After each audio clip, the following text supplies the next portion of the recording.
साहब नमस्कार। नमस्कार। डॉक्टर कृष्ण गोपाल जी नमस्ते। ओह नमस्कार नमस्कार। अच्छा हुआ आप आ गए।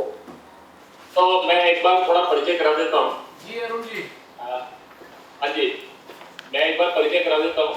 यहाँ जो लोग हैं जी। डॉक्टर कृष्ण गोपाल अपने अखिल भारतीय सहसर कार्यवाह, साथ में सुनील अम्बेडकर जी भी हैं मेरे साथ, अखिल भारतीय सह प्रमुख जी। और अभी मुंबई से जो यहाँ पर हैं श्री अतुल जी लिमे। अतुल जी अपने क्षेत्र प्रचारक है वहाँ पर जी। उनके साथ प्रांत प्रचारक सुमन जी हैं, सुमन जी आमशेकर जी जी। और एक सीनियर डॉक्टर है अपने डॉक्टर तात्याराव जी लहाने, आप डायरेक्टर मेडिकल एजुकेशन है और महाराष्ट्र में, और उनके साथ अपने रामेश्वर जी नायक, पहले OSD to ex health minister थे अपने, और अभी सारे हमारी ओर से डॉक्टर लहाने जी और रामेश्वर जी सब कोऑर्डिनेट कर रहे हैं। ऐसे सब लोग बैठे थे मीटिंग में। प्रारंभ में डॉक्टर साहब श्री हर्षवर्धन जी से हम सब लोग परिचित हैं ही हैं।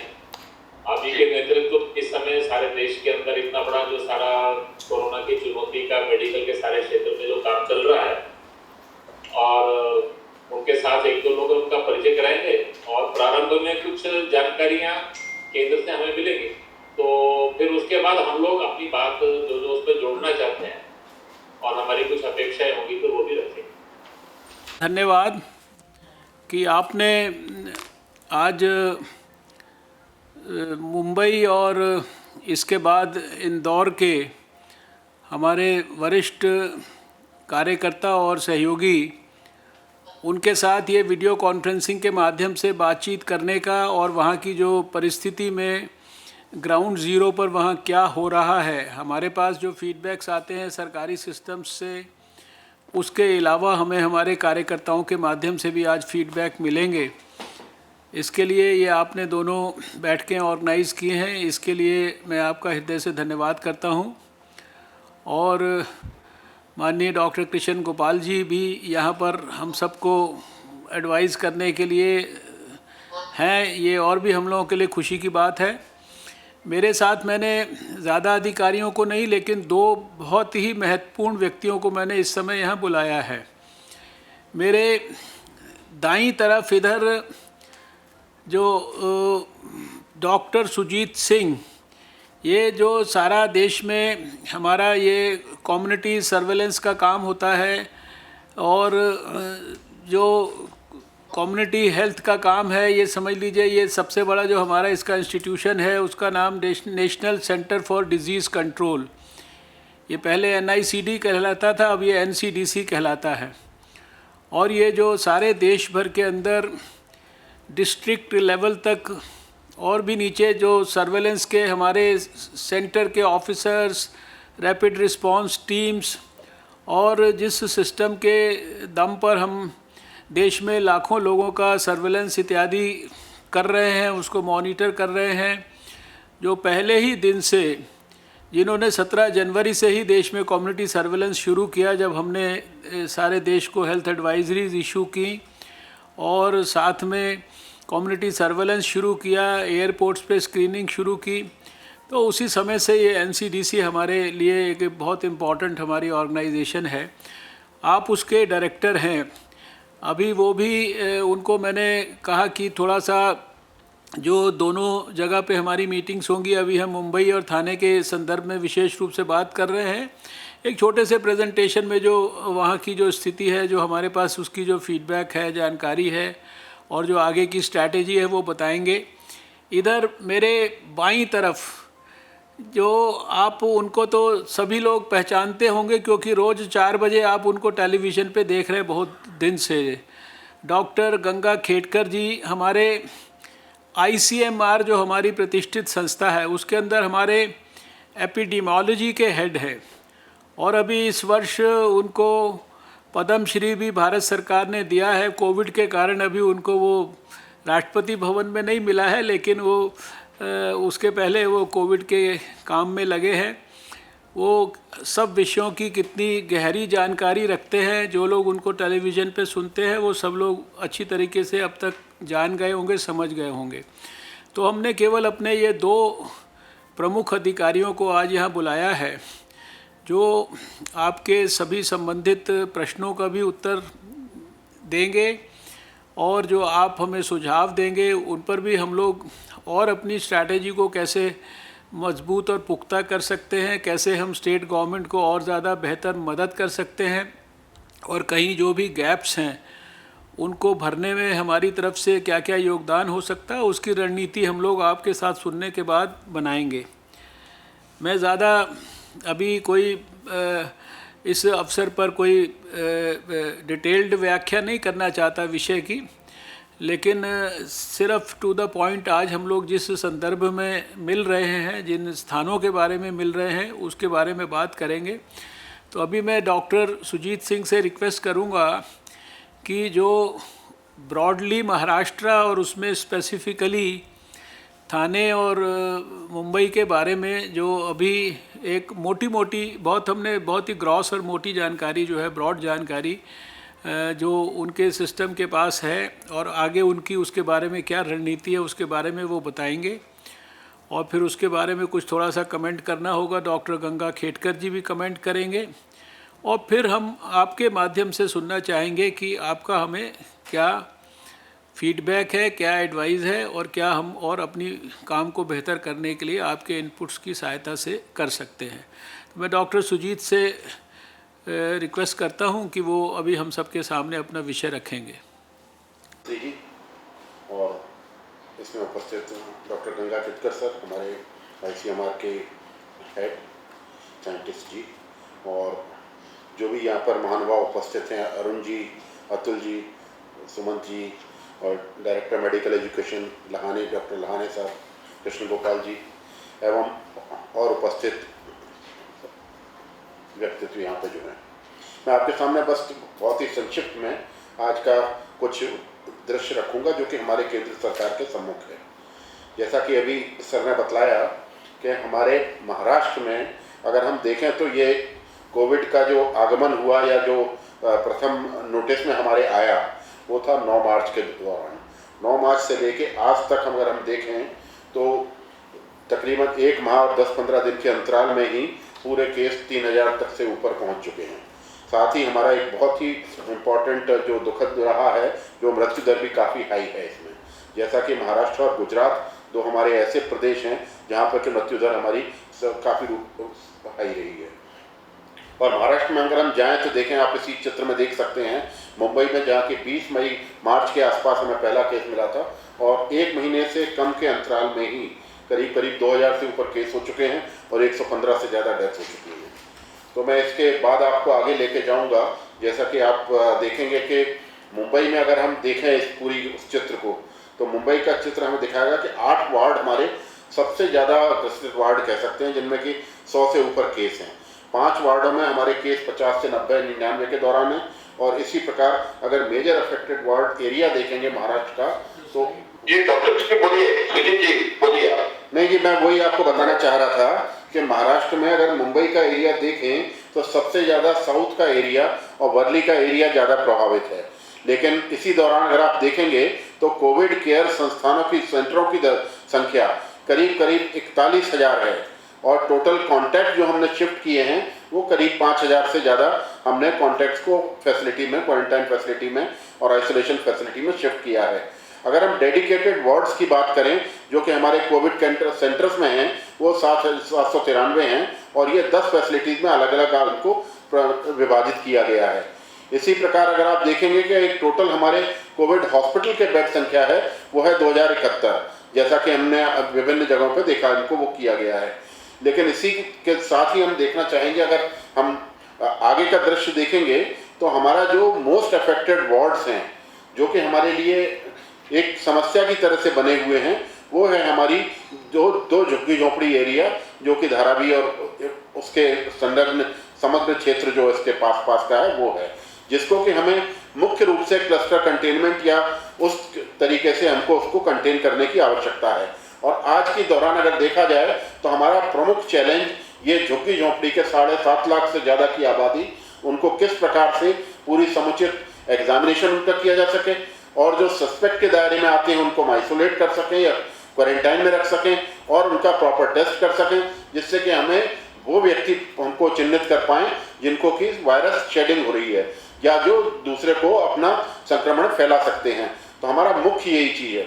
जो हमारी सेंट्रल की टीम वहाँ पे गई हुई है और जो लोग इसमें कार्यरत हैं, उन्होंने जो आइडेंटिफाई किया है वो मुख्य तौर से अगर आप देखेंगे तो 2 चीज़ें निकल के आती हैं।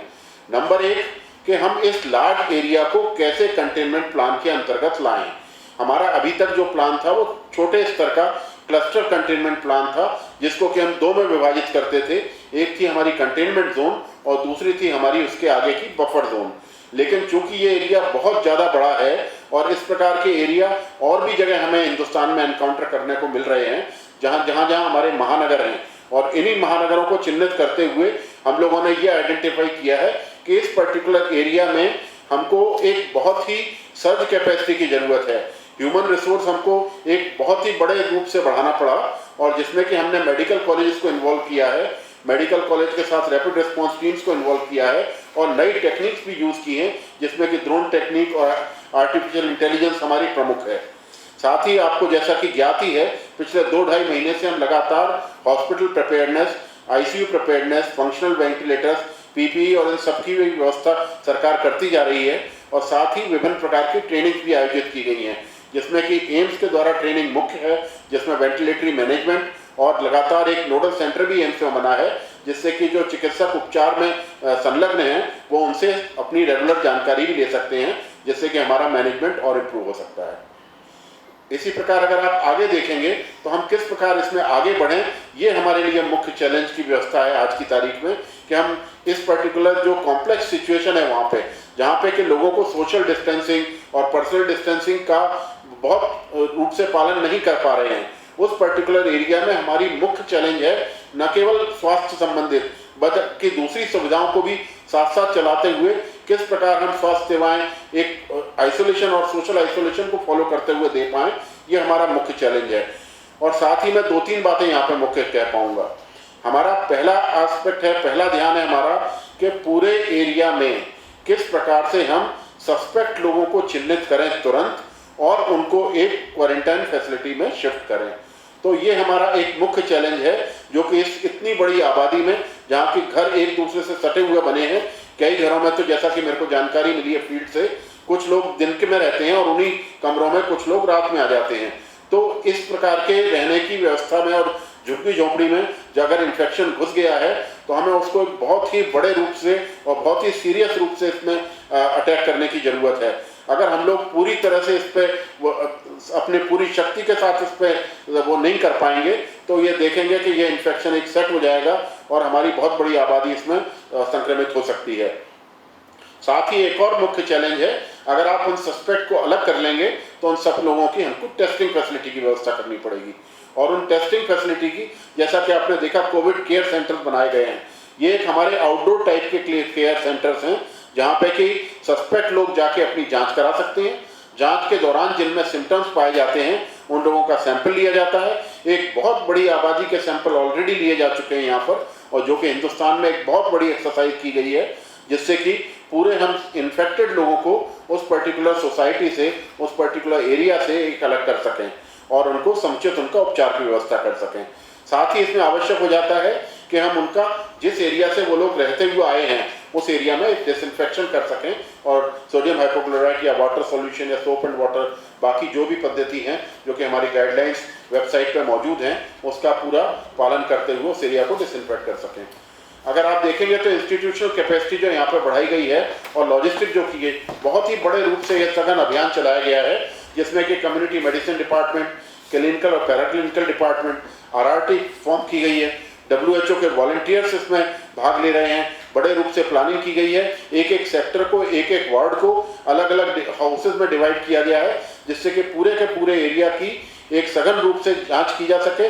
घर घर जाकर हमारे स्वास्थ्यकर्मी और नगर निगम कर्मचारी जो म्यूनिसिपल कॉरपोरेशन के महानगर पालिका के लोग हैं वो साथ में जाके घर घर जाके जांच करेंगे और जांच में जो भी लोग पाए जाएंगे उनको कोविड केयर सेंटर्स में भेजा जाएगा, जहाँ पे कि उनकी विस्तृत जांच होगी और सैंपल कलेक्शन की व्यवस्था होगी। साथ ही एक और इसमें बात है, वो है ऑपरेशनल रिसर्च की। इस पर्टिकुलर चीज़ के दौरान कुछ एक ऑपरेशनल रिसर्च जैसे कि हाइड्रोक्सीक्लोरोक्विन का यूज़ के जो पर्टिकुलर ICMR की प्रोटोकॉल में फॉलो करते हैं उनमें भी इसकी कोशिश की जा रही है, जो कि हमारे गंगा खेतकर साहब आगे आपको बताएंगे। काय करायला लागेल ह्याच्यावरही बोलेल. I'm sorry, I'm saying, being a Maharashtrian, I would also like to say what has to be done there. You can use any language. दो चार चीज़ों के बारे में मैं ज़्यादा बोलूँगा. ये बम्बई वाले हैं सर, सब बम्बई वाले, बॉलीवुड वहीं से. नहीं, जो बम्बई मैं जानता हूँ बचपन में से, वो बम्बई एक ऐसा शहर है कि जहाँ सिविल सोसाइटी मूव करना बहुत आसान. कुछ भी करना है हम सिविल सोसाइटी को जल्दी से जल्दी मोबिलाइज कर सकते हैं. मुझे जब बम्बई की याद आती है तो सबसे पहला हादसा मुझे याद आता है जब बॉम्बे में पासपोर्ट ऑफिस के वहाँ बॉम्ब ब्लास्ट हुआ था बाबरी मस्जिद के बाद में. मुझे याद है उस वक्त शिवसेना ने बोला था, बाला साहब ठाकरे जी ने, कि लोगों ने जाके खून देना है. उस वक्त मैं इंस्टीट्यूट ऑफ इम्यूनोहेमेटोलॉजी में काम करता था. 2 घंटे के अंदर सारे ब्लड बैंक्स बॉम्बे में के उन लोगों को बोलने की नौबत आई कि अभी ब्लड देने मत आओ क्योंकि इतना हम स्टोर भी कहाँ करें.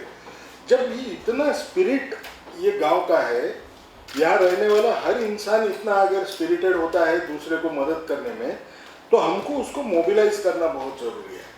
अब इसमें कुछ चीज़ें सिर्फ मैं फ्लैग करूँगा. सबसे पहली चीज़ क्या है, जो मेरा डर है ना, अभी समाज में क्या होने वाला है, एक शब्द फैल चुका है कि कोई भी लॉकडाउन होगा, लॉकडाउन के बाद में वो लेवल जो आउटब्रेक का है वो मॉनिटर होगा, नए केस आना कम हो गया तो मेरे रेस्ट्रिक्शंस कम हो जाएंगे.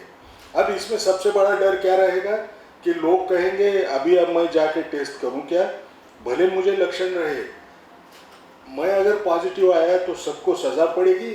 ये हमको पहले मन में से उनके निकालना, उसके लिए काम करना बहुत ज़रूरी है.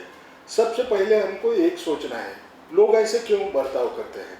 ऐसे बर्ताव वो इसलिए करते हैं कि उनको एक तो पैनिक है, डर है, इरेशनल थिंकिंग है उस टाइम पे.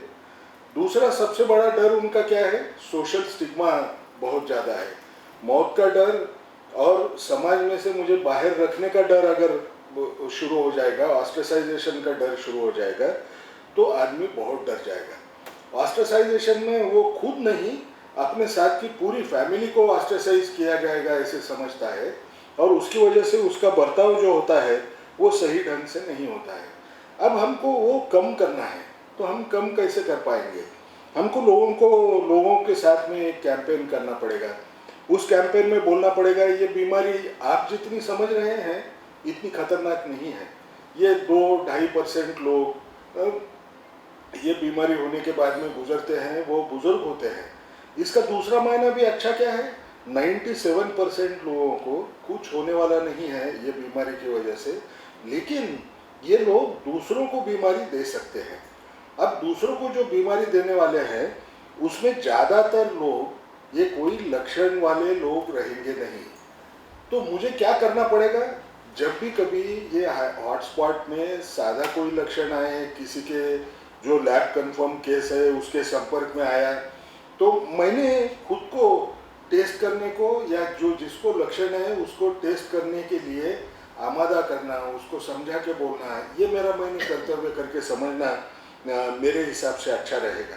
ये क्यों, ये इतना यहाँ इम्पोर्टेंस हमारे टेस्टिंग के लिए क्यों रहेगा, क्योंकि अगर मुझे पता चला कि मुझे बीमारी है तो मैं खुद को तो बचाऊंगा ही बचाऊंगा, मेरे फैमिली को भी बचाऊंगा, आजू बाजू के जो लोग हैं उनको बचाऊंगा.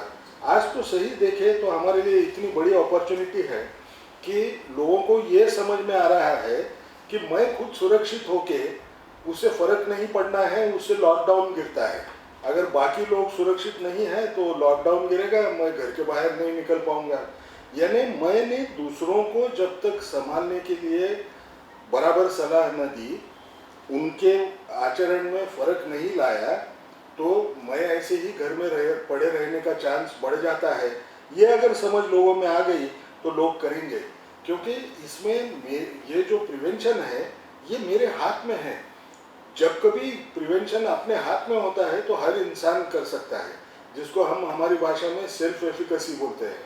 कोई भी चीज़, मुझे अगर किसी ने बोला कि तेरे को जो बीमारी हुई है वो तुझे इलाज करने के लिए अमेरिका जाएगा, तो मैं मन ही मन में बोलूँगा मैं क्या करूँगा ना, अमेरिका जाके मैं कैसे करूँगा। लेकिन ये तो मेरे हाथ में है, हर इंसान कर सकता है, तो मैंने इसको क्यों नहीं करना चाहिए। इस किस्म के मैसेजेस मैंने पास करना शुरू करना चाहिए।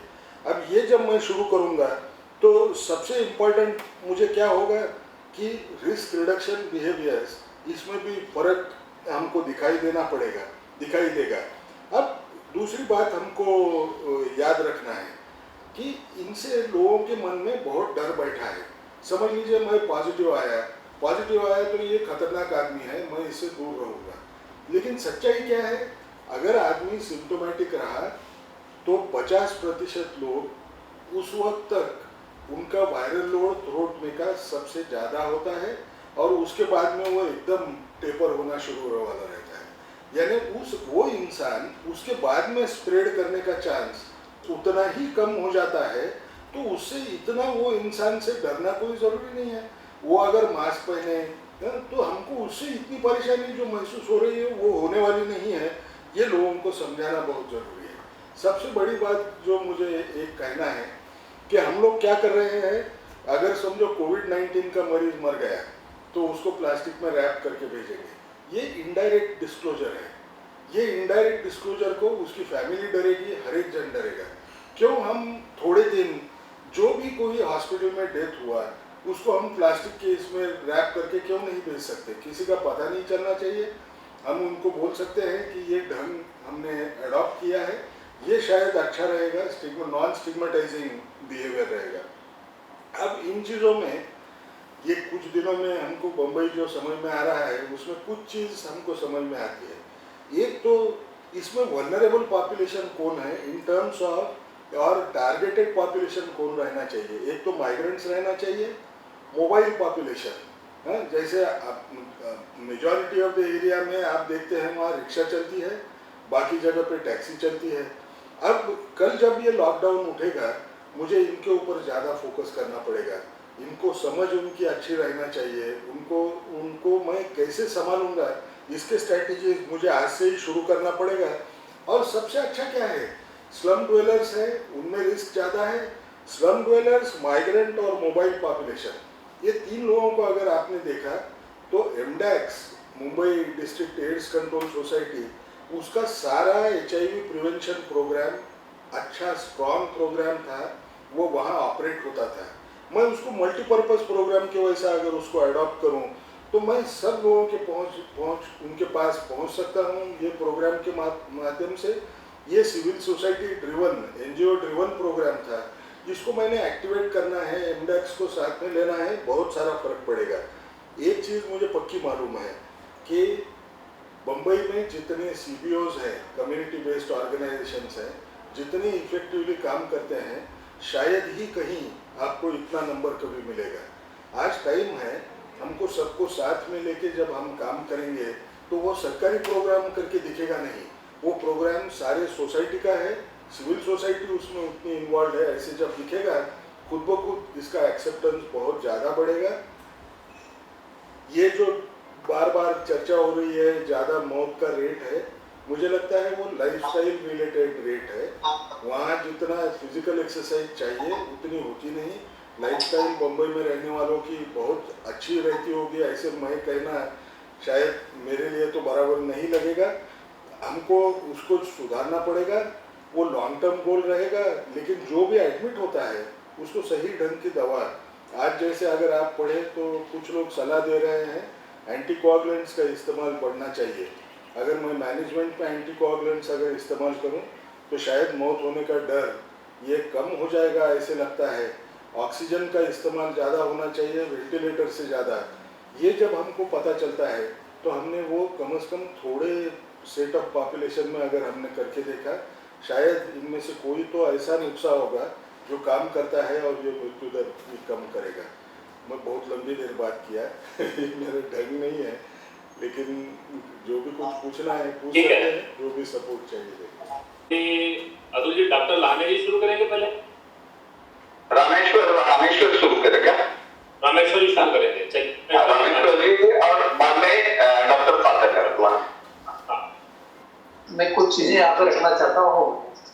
महाराष्ट्र में गवर्नमेंट ने अभी 17 लैब यहाँ पे कोविड लैब करके यहाँ पे अनाउंसमेंट हुई है, तो उसी के अनुसार जो लैब है उसमें टेस्टिंग किट बनाना जरूरी है और रैपिड टेस्ट और सिंपल टेस्ट इसकी जो वैल्यूम है वो भी बनाना यहाँ पे बॉम्बे और थाने में बहुत सारी जरूरी है। उसके के बाद जो प्राइवेट लैब है, जैसे गवर्नमेंट में अभी क्या हो रहा है कि प्राइवेट हॉस्पिटल से बंद गिरने के कारण गवर्नमेंट पूरा यहाँ पे लोड आ चुका है बॉम्बे में, तो प्राइवेट लैब में भी इसका सबमिट करना, इसको एंगेज करना यहाँ पे जरूरी है।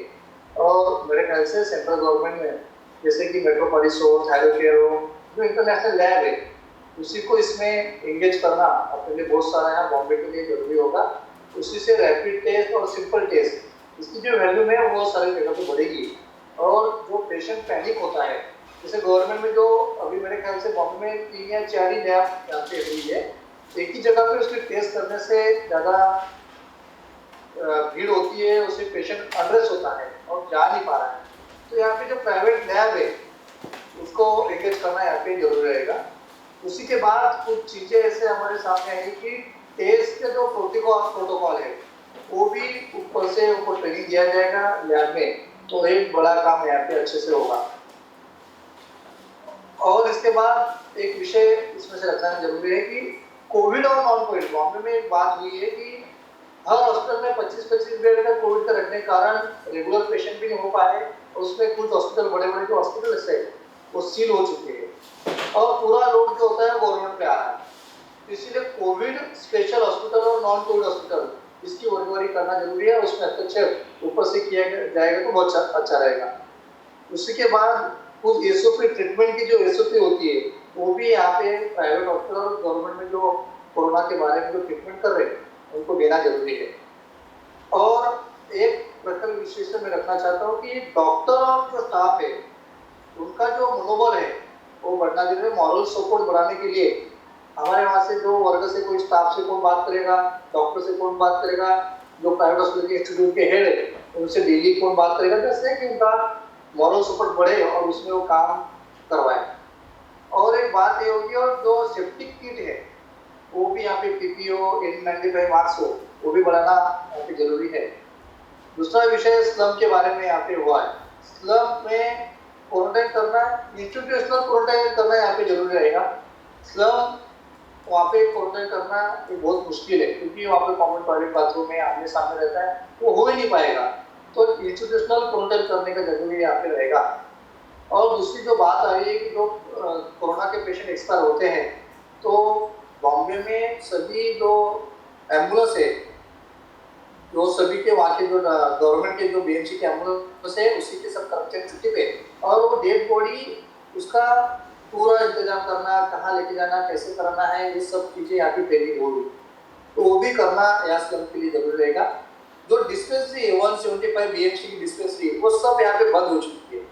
जैसे कि सर्दी जुकाम हो उसका स्क्रीनिंग के लिए डिस्पेंसरी ओपन करना जरूरी है। उसके साथ जो प्राइवेट क्लिनिक है उन्हें भी अपील करके उनको जो सेफ्टी किट है वो भी सप्लाई करके कि स्क्रीनिंग करवाएं कि ये पेशेंट को रेगुलर हॉस्पिटल में जाना है या कोविड हॉस्पिटल में जाना है टेस्ट के लिए, और उसी पे हम रैपिड टेस्ट की जो परमिशन देंगे तो एक बड़ा काम स्लम के लिए भी होगा।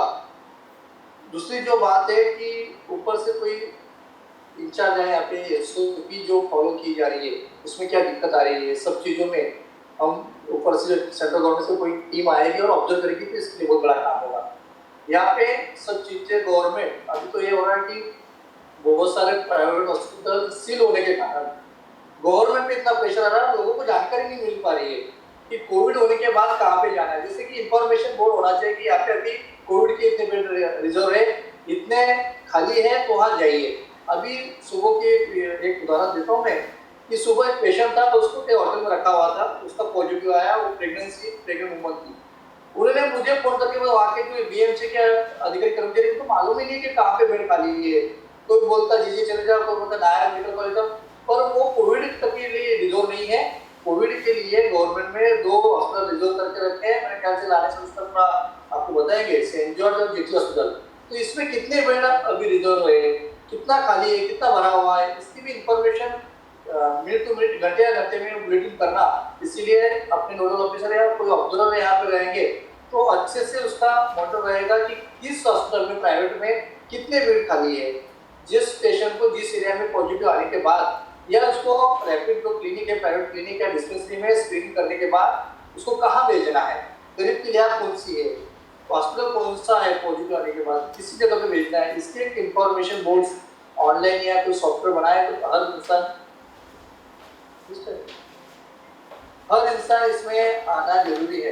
तो हर इंसान को यहाँ पे बॉम्बे में मेरे ख्याल से जो मोबाइल यूज करने वाले बहुत सारी जनता होती है, तो एक अवेयरनेस भी होना जरूरी है।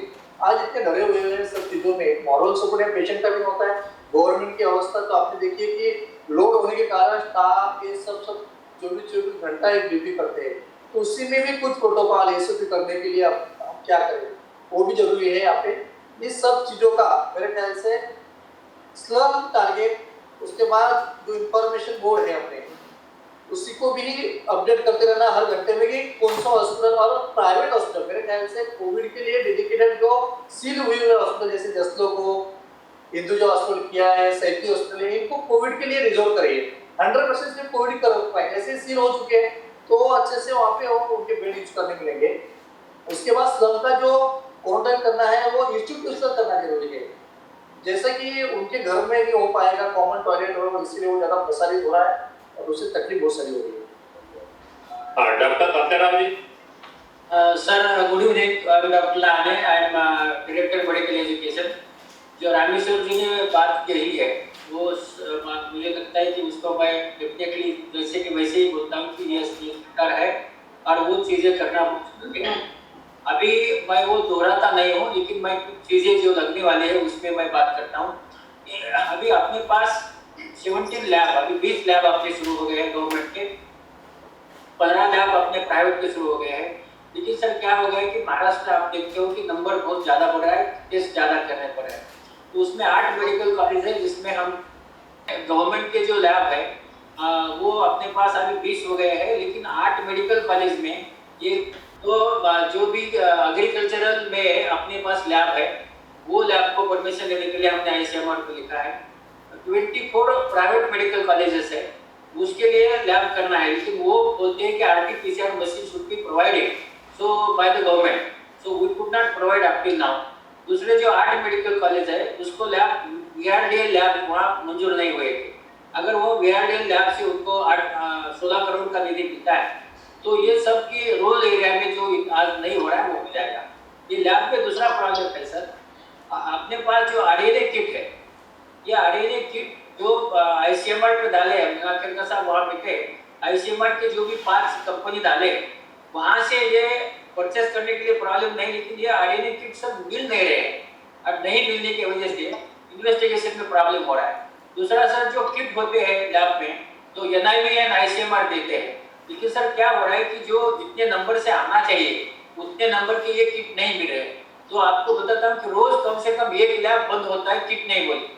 तो मेरी रिक्वेस्ट है कि ये थोड़ा ये एडवांस, आज कैसा 2 दिन का किट देके दिया जाता है तो 2 दिन का नहीं देखे हुए अगर 5 दिन के किट एडवांस में दिए तो ये जो बीच में जो डिफरेंस आके हो रहा है और एवरीबॉडी इज गेटिंग पैनिक कि 48 आवर्स हुआ, 72 आवर्स हुआ, इन्वेस्टिगेशन नहीं हुआ है बिकॉज उनको क्वारंटाइन किया है। तो बिकॉज ऑफ दैट अगर ये थोड़े बड़ा ये होता है, किट मिलता है तो आरएनए किट से कहीं से भी मुझे लगता है सर हमको मदद करेंगे। और ये जो टेस्टिंग किट है उसका हमको ये जरूरी है। दूसरा सर जैसा रैपिड किट है, क्योंकि अभी जो नॉन कोविड हॉस्पिटल है वहाँ हर आदमी का तो आप कोविड टेस्ट नहीं करें, लेकिन वहाँ अगर रैपिड किट का करने को लगाए जैसा कि अभी हॉट स्पॉट में करने का स्ट्रेटेजी है। लेकिन गंगाखेड़कर सर मैं ये कहना चाहता हूँ कि जो ये नॉन कोविड हॉस्पिटल है वहाँ तो नॉर्मल पेशेंट जा रहे हैं, तो वहाँ अगर ये रैपिड टेस्ट करके देखें तो बाकी लोगों को जैसा हर अस्पताल अस्पताल में क्वारंटाइन कर रहा है, वैसा करना नहीं पड़ेगा, उनको टेस्ट करके बाद में उनका जांच किया जा सकता है, वो उसकी ये जरूरत है। दूसरा क्या हो रहा है सर, लैब में लोगों की बहुत कमी है, टेक्निकल लोग हम ट्रेन कर रहे हैं, एएमसी पे ट्रेन कर रहा है, हमारा नागपुर का एम्स ट्रेन कर रहा है, और टेक्निकल लोगों की जरूरत है, उसको लेना पड़ेगा। उसके लिए अगर गवर्नमेंट ऑफ इंडिया हमको प्रोवाइड करते हैं, हम सब टेक्निकली हमको 300-350 लोग लगने वाले हैं लैब में, क्योंकि हम इसको 24/7 रन कर सकते, तो वो हमारी जरूरत है। वो अगर हमको मिलता है तो वो हमको ज़्यादा हेल्प होगा ये करने के लिए। तो ये सब चीज़ें हैं, मुझे आपके सामने रखना था सर। Thank you sir. जी डॉक्टर हर्षवर्धन जी। जी हाँ, तो ये रैपिड टेस्टिंग किट जो अवेलेबिलिटी उसकी होनी चाहिए, क्योंकि दो प्रकार, जैसे डॉक्टर तात्याराव लाहने जी ने बताया अभी कि नॉन कोविड हॉस्पिटल के लिए अगर ये रैपिड टेस्टिंग किट अवेलेबल होता है तो बहुत अच्छा होगा। दूसरा, स्लम्स में बड़ी मात्रा में जो टेस्टिंग करना है उसके लिए भी ये रैपिड टेस्टिंग किट बहुत आवश्यक है। तो शायद इसकी अवेलेबिलिटी के बारे में आप कुछ बता सकते हैं तो थोड़ा। एक बात मुझे जोड़नी है, सभी किट्स की परचेज ये सेंटर से ही होती है क्या? स्टेट परचेज अगर करता है तो परमिशन नहीं है, ऐसा स्टेट वाले बोल रहे थे, तो क्या है एक्चुअल ग्राउंड रियलिटी मालूम नहीं है। अगर इनको भी, स्टेट को भी परचेज के लिए परमिशन दी जाए तो ठीक रहेगा। सर मुझे एक बात जोड़ना था सर, पीपी किट का जो प्रॉब्लम है, यहाँ जो हमारे अस्पताल के जो वर्कर काम कर रहे हैं वो पीपी किट नहीं मिलने से सब डरे हुए हैं। तो हमारे पास अभी पीपी किट हम ले रहे हैं, लेकिन अगर सेंटर से उसको थोड़ा सा हमको हेल्प हुआ तो ये लोगों का थोड़ा डर निकल जाएगा। और ये जो जैसा इसका ये परमिशन मिला है सर, हम यहाँ से परचेस कर सकते हैं, मतलब सेंटर ने परमिशन दिया है। जो चल रहा है एसओपी इम्प्लीमेंट नहीं हो रहे हैं और कुछ बातें हैं जो थोड़ा बहुत सभी बातों में स्मूथनेस नहीं है, तो उसके लिए कोई सेंटर से कोई ऐसी कोई टीम आ सकती है, ये संभव है या ये प्रोसीजर में हो सकता है क्या? अच्छा, मैं एक ग्रॉस अभी बात कुछ कहूँगा उसके। अच्छा हाँ ठीक।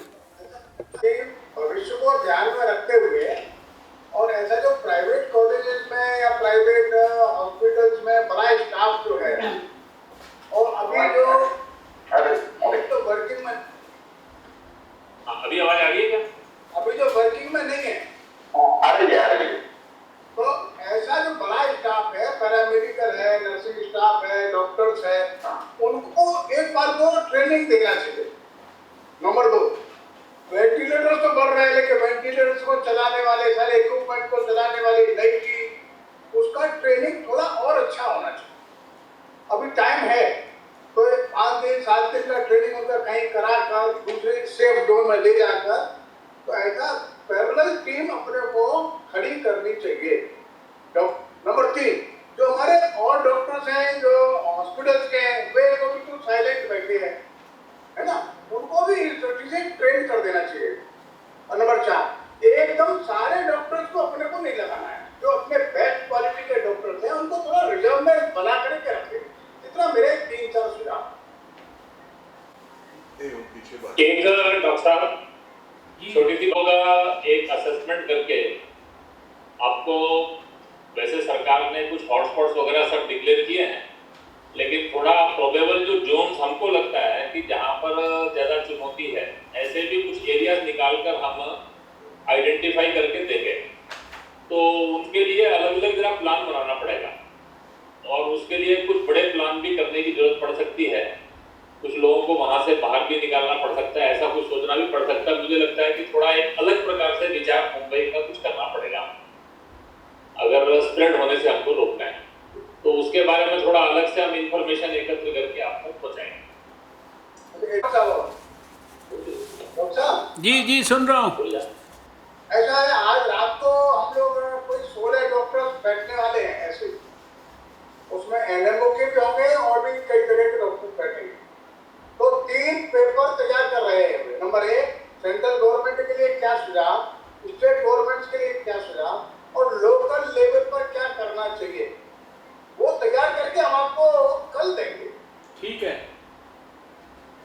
मैं सबसे पहले डॉक्टर गंगा खेडकर जी से ये जो अभी लैब्स के बारे में और किट्स के बारे में आपकी अपडेटिंग, और फिर डॉक्टर सुजीत से कमेंट्स उनके संदर्भ में जो बात हुई है, और उसके बाद फाइनली जो कुछ मुझे लगेगा आपने बातें की हैं उसमें कुछ रह गया है तो वो मैं आपके साथ शेयर करूंगा।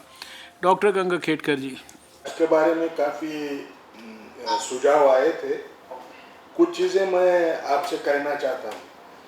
ये प्राइवेट लैब की जो संख्या है जिसके बारे में एक इशू खड़ा किया गया कि प्राइवेट लैब उनका बढ़ाना चाहिए। प्राइवेट लैब्स एक्चुअली अगर आपने देखा तो बम्बई में सबसे ज़्यादा टेस्टिंग अगर कहीं अपने देश में प्राइवेट लैब का अगर हो रहा है तो वो बम्बई में हो रहा है। बम्बई में मेजॉरिटी ऑफ ये जो बाहर के जो लैब्स हैं प्राइवेट लैब्स, उनके टेस्टिंग सेंटर्स भी बम्बई में हैं। वो कलेक्ट करते हैं सैंपल्स और जगह से और वहाँ टेस्ट करते हैं। अब उनके पास भी एक इशू है जिसको हमने गौर से सोचना है। उनके पास किट्स की कमी है, उसकी वजह से वो ज़्यादा टेस्टिंग वो आज कर नहीं पा रहे हैं, लेकिन कुछ दिनों में शायद इस किस्म की जो समस्या है वो निकल जाएगी और ये प्राइवेट लैब का जो एक्सेस है वो एक्सेस भी हमको बढ़ा हुआ नज़र आएगा। आप अगर महाराष्ट्र में देखें तो तकरीबन 21 सेंटर्स आज ICMR नेटवर्क में खड़े हैं। ये जो सेंटर्स हैं इनमें जैसे बोला गया कि कहीं वेटरनरी कॉलेज है या एग्रीकल्चर कॉलेज है, इसमें भी खोलना चाहिए।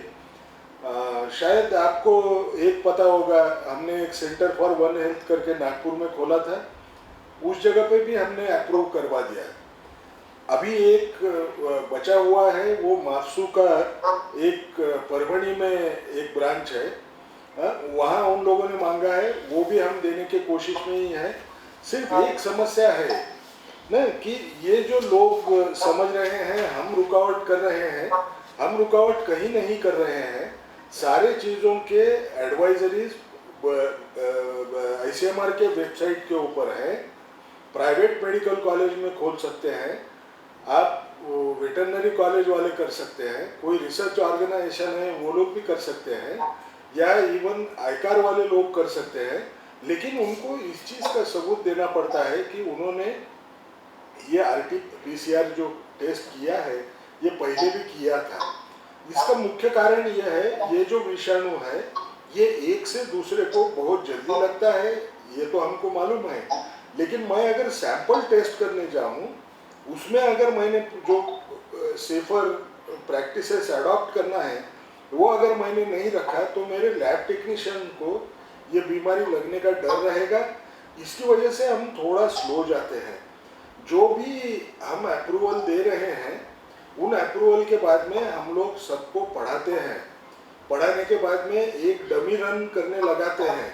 वो डमी रन अगर बराबर हुआ, डमी रन यानी एक किस्म का टेस्ट करने के लिए एक टेस्ट करके बताने के लिए बोलते हैं, उसको भी हम इवेल्युएट करते हैं। तो जितना हो सके हम तो पूरी कोशिश कर रहे हैं सब तरफ वो खुल जा सके, सबको एक्सेस मिले। अब कुछ जो दुर्गम एरियाज हैं उसमें शायद वो हो नहीं पाया है, क्योंकि या तो उनके पास मशीन नहीं है, या तो उनके पास एक्रेडिटेशन नहीं है, या तो उनको पुराना एक्सपीरियंस भी नहीं है। लेकिन जहाँ तक हो सके हम वो पूरी खोलने की कोशिश कर रहे हैं। रहा सवाल किट्स का, किट्स की संख्या बहुत है। शायद मैं ये इतने आसानी से हाँ नहीं बोलूँगा कि टेस्ट किट का शॉर्टेज है। टेस्ट किट का शॉर्टेज कब होता है? जब वो लैब को इन्वेंट्री कंट्रोल, यानी मैंने कब बोलना चाहिए कि मुझे उसका स्टॉक चाहिए, इसकी अगर वो लैब को मालूमात न रही और वो एकदम जिस दिन बंद हुआ उस दिन अगर बोले कि वो भेज दो, ये बहुत बड़ा कठिन काम हो जाता है।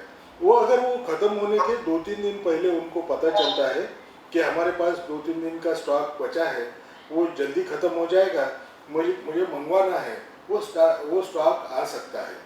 आपके यहाँ सप्लाई के लिए कोई भी प्रॉब्लम नहीं है, क्योंकि NIV के पास आज के तौर पे उनके पास तकरीबन 5-5.5 लाख किट्स पड़े हुए हैं। तो किट की कोई कमी नहीं है, RT-PCR की कोई भी किट की कमी नहीं है हमारे पास।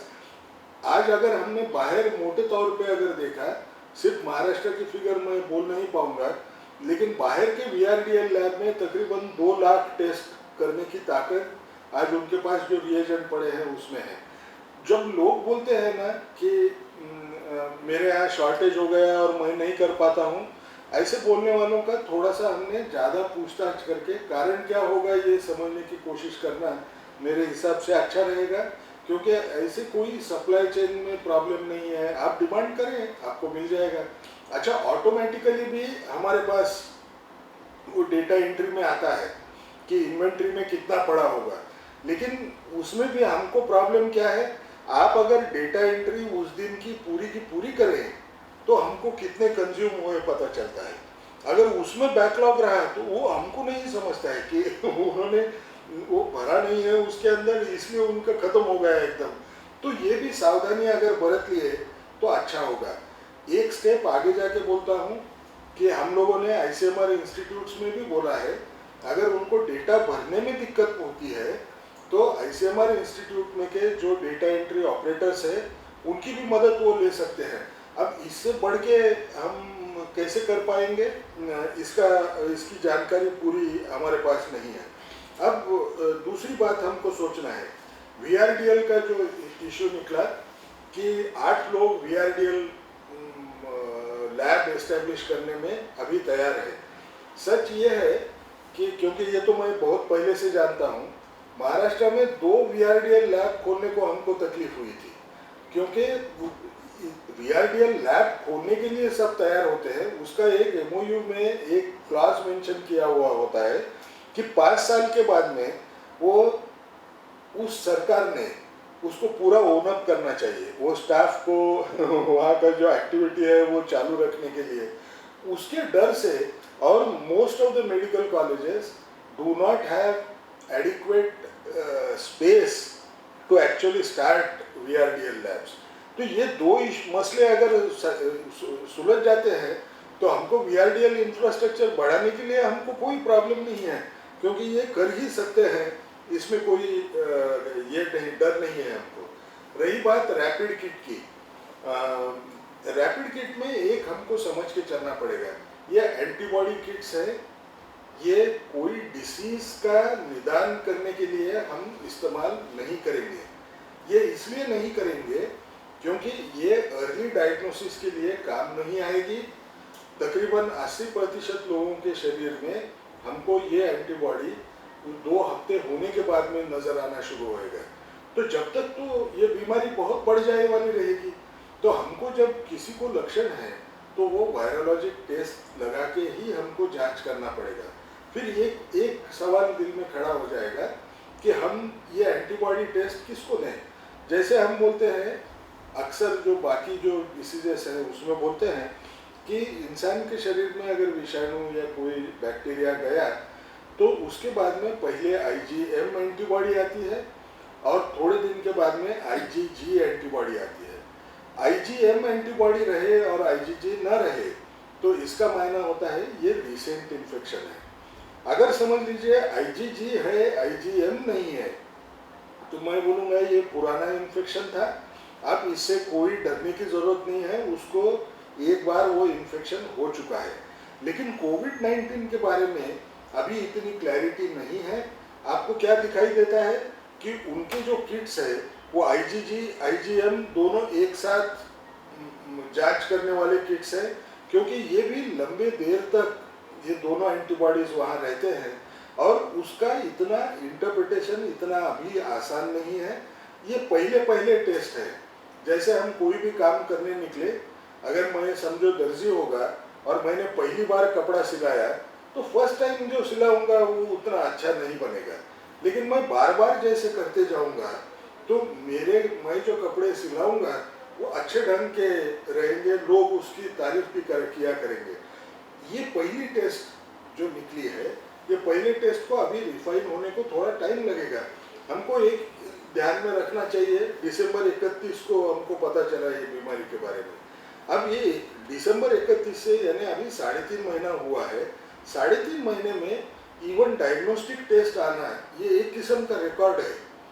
आप HIV में भी देखे होंगे, एलाइजा आने को 2 साल लगे थे, ये इसमें तो एक झटके के अंदर 3.5 महीने में लोगों ने निकाल लिया, अलग अलग टेस्ट का भी इस्तेमाल करना शुरू कर दिया। इसका मायना क्या होगा? ये अर्ली डायग्नोसिस के लिए करके समझना नहीं है, ये मुझे क्या करना पड़ेगा, जो एपिडेमियोलॉजी ट्रेंड्स है, सर्वेलेंस जब मैं करने जाऊंगा तो वो सर्वेलेंस में ये रैपिड टेस्ट उसका मैं इस्तेमाल कर सकता हूँ। जैसे आपने अभी किसी ने बोलते वक्त कहा कि कोई हॉस्पिटल बंद है, वहाँ के सब डॉक्टरों को मैंने चेक किया एंटीबॉडी टेस्ट से और वो टेस्ट पॉजिटिव आई तो उसको छोड़ सकता हूँ क्या? अभी तक हमको ये पता नहीं है कि एंटीबॉडी अगर दिखना शुरू हो गई तो वो दूसरे को स्प्रेड नहीं करेगा और खुद को भी नया इन्फेक्शन नहीं होगा। ये हम सबूतों के आधार पे अभी कह नहीं सकते। इसमें हमको गड़बड़ करना है, ये डॉक्टर्स या हेल्थ केयर वर्कर्स को सुपर स्प्रेडर्स बनाने की रिस्क में लेके जाना है, ये ढंग से होगा। इसलिए हमने थोड़ा सा रुकना चाहिए। ये जो टेस्ट है इसको सर्वेलेंस के लिए ही रखें, हम उसका ट्रेंड जो है ट्रेंड मॉनिटर करने के हिसाब से देखें। आपको सिर्फ एक याद दिला देता हूँ, एंटीबॉडी आ गई तो हमको लगता है मेरी प्रतिकार शक्ति बहुत पावरफुल हो गई। सादे एग्जाम्पल देता हूँ, जब हमको चिकन पॉक्स होता है, चिकन पॉक्स की एंटीबॉडी आ गई तो वो एंटीबॉडी इतनी अच्छी प्रोटेक्टिव होती है कि ज़िंदगी में नए सिरे से मुझे कभी चिकन पॉक्स नहीं होगा। लेकिन वही आप HIV देखो, मेरे पास HIV के खिलाफ एंटीबॉडी तैयार भी हुई, मुझे HIV-1 इन्फेक्शन है, फिर भी मैं अगर ऐसे ही रिस्की बिहेवियर चालू रखूं तो मुझे प्रोटेक्शन नहीं होता है, वो दूसरी भी बीमारी मेरे शरीर में आ सकती। देखें तो HIV एंटीबॉडीज़ के टाइटर बहुत ज़्यादा होते हैं, यानी दोनों किस्म के पिक्चर होते हैं।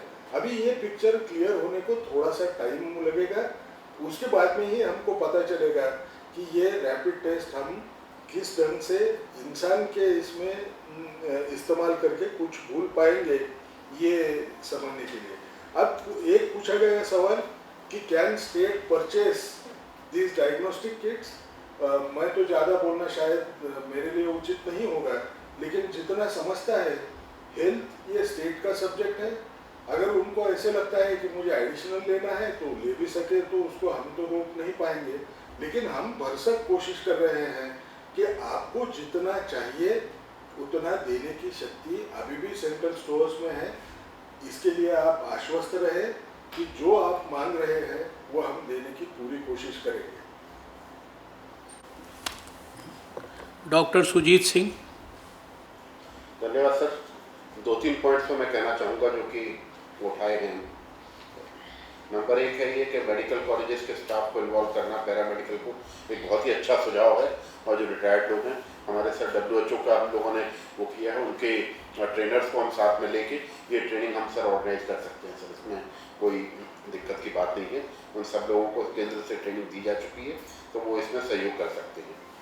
नंबर 2 बात जो आप लोगों ने कही कि सेंट्रल टीम का डिप्लॉयमेंट, सेंट्रल टीम के 3 अधिकारी ऑलरेडी वहाँ पर हैं और हम लोगों के महाराष्ट्र में पुणे में भी अधिकारी हैं, तो हम सर से आज्ञा लेके और हम उसको स्ट्रेंथन करने का प्रयास करेंगे सर। जल्दी ही हम टीम को ज़्यादा वहाँ पे स्ट्रेंथन करेंगे। तीसरी चीज़ आपने जो ट्रीटमेंट प्रोटोकॉल वगैरह की कही है, मैनेजमेंट और ट्रीटमेंट प्रोटोकॉल ऑलरेडी हमारी मिनिस्ट्री की वेबसाइट पे है। और साथ ही जैसा कि मैंने बताया कि एम्स में एक नोडल सेंटर बना है जो कि रेस्पिरेटरी फिजिशियंस का एक समूह है, जो कि बहुत ही एक्सपीरियंस डॉक्टर्स का समूह है, वो इसमें गाइड कर सकते हैं। जब भी किसी को आवश्यकता पड़े तो उसका एक नोडल ऑफिसर हर स्टेट का इससे जोड़ा गया है और वो इसका वो कर सकते हैं। तीसरी आपने 2-3 बड़ी इंपॉर्टेंट बात कही कि मॉरल बूस्टिंग, मेरे ख्याल से ये एक बहुत ही अच्छी बात है कि हम अपने हेल्थ केयर वर्कर्स का मॉरल ऊपर रखें और लोगों में एक साइकोलॉजिकल, जैसा कि गंगा खिदकर साहब ने भी कहा कि हमको साइकोलॉजिकल की भी कोई ज़रूरत है तो निम्हांस वगैरह से कर सकते हैं। टीम्स इसकी बनी हुई हैं जो कि इस तरीके की सर वो प्रदान कर सकते हैं कुछ लोगों को ट्रेनिंग, जिससे कि आगे वो कर सकें। तो बस यही 2-3 बातें थी सर। संदर्भ में कुछ जानकारियां ताकि हमारे कार्यकर्ताओं के माध्यम से बाकी समाज में भी जाएं।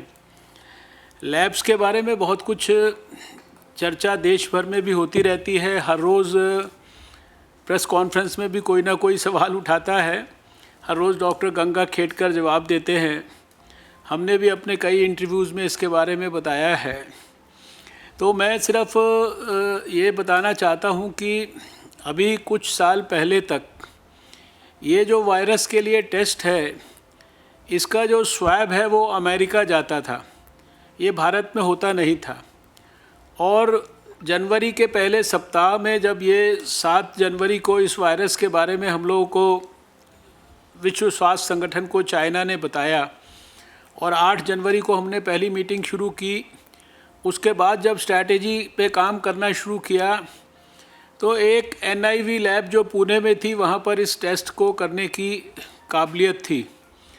हमने शुरुआती दौर के अंदर बहुत जल्दी 15 देश में लैब्स के अंदर ये व्यवस्था को स्थापित किया।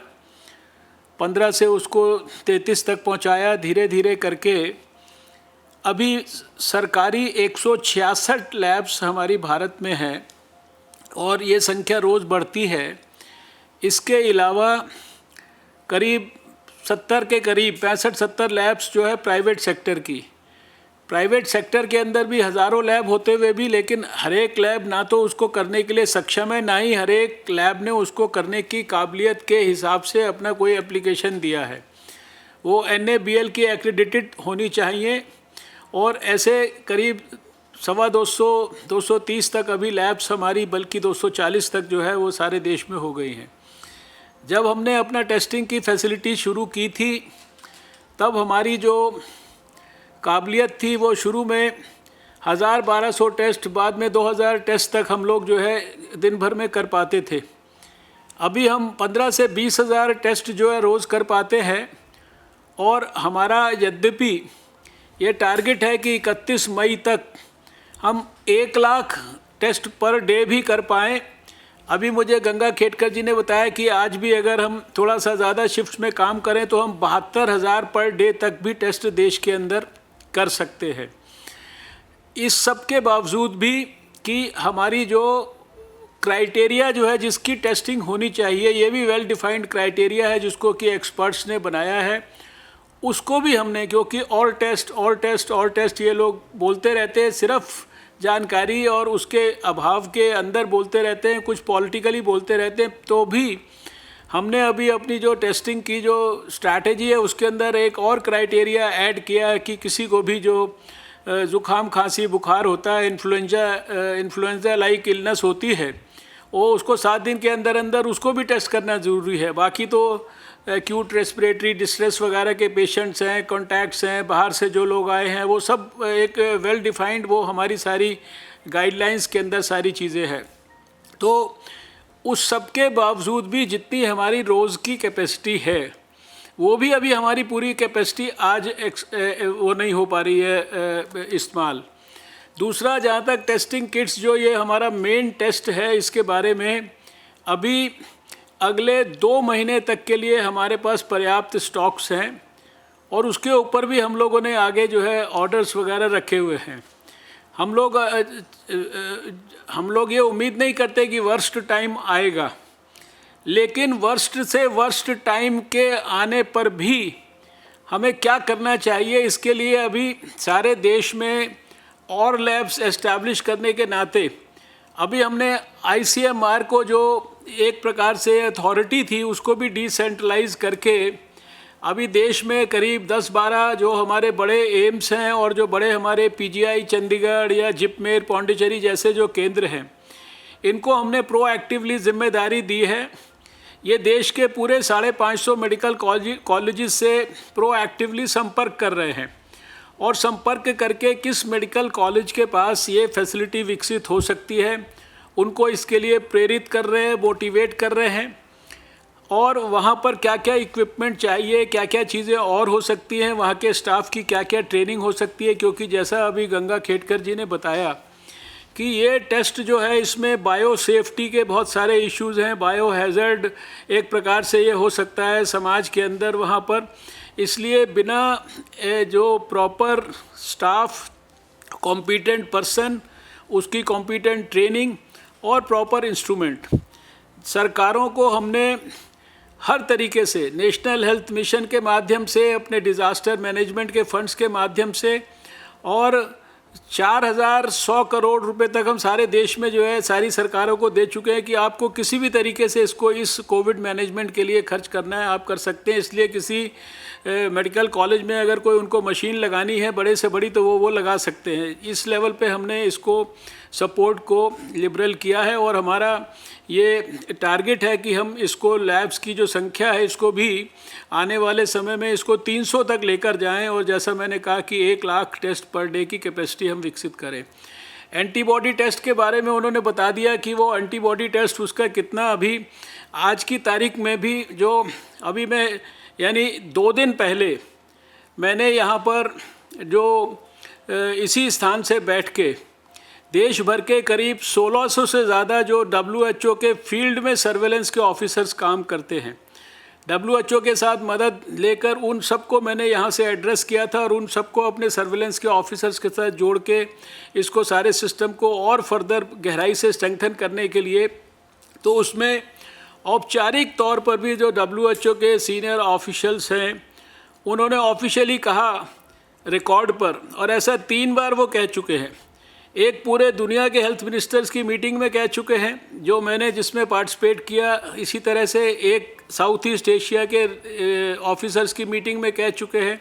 एक कल उन्होंने कहा 1600 लोगों के साथ वीडियो कॉन्फ्रेंसिंग में मेरी कि अभी इसको जो रैपिड टेस्ट किट वाला जो टेस्ट है इसको WHO भी अभी इसको ऑफिशियली कोई वैलिडिटी नहीं देता है।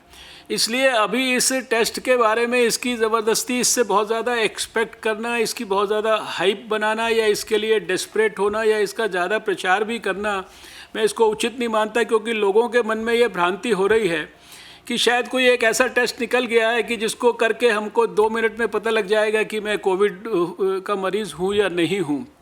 और इसलिए अभी हमारी जो स्ट्रैटेजी है साइंटिफिक, उसमें जो हमारे हॉटस्पॉट्स हैं उसमें जो अभी जैसे किसी ने यहाँ से बात भी किया था स्लम वगैरह के बारे में, ऐसा शायद सुझाव के रूप में भी आया, वहाँ पे जो जनरल पॉपुलेशन है दूसरी जो अनअफेक्टेड है वहाँ पर इसको रैपिड टेस्ट को हम इस दृष्टि से देखेंगे कि वहाँ कोई और बीमारी का पहले फैलाव इत्यादि तो नहीं हुआ है, वो भी एक वेल डिफाइंड साइंटिफिक स्ट्रैटेजी के तहत हो रहा है। तो ये तो लैब्स के बारे में है और इसके बारे में बहुत लिबरल तरीके से हमने सारी स्टेट गवर्नमेंट्स को सपोर्ट किया है।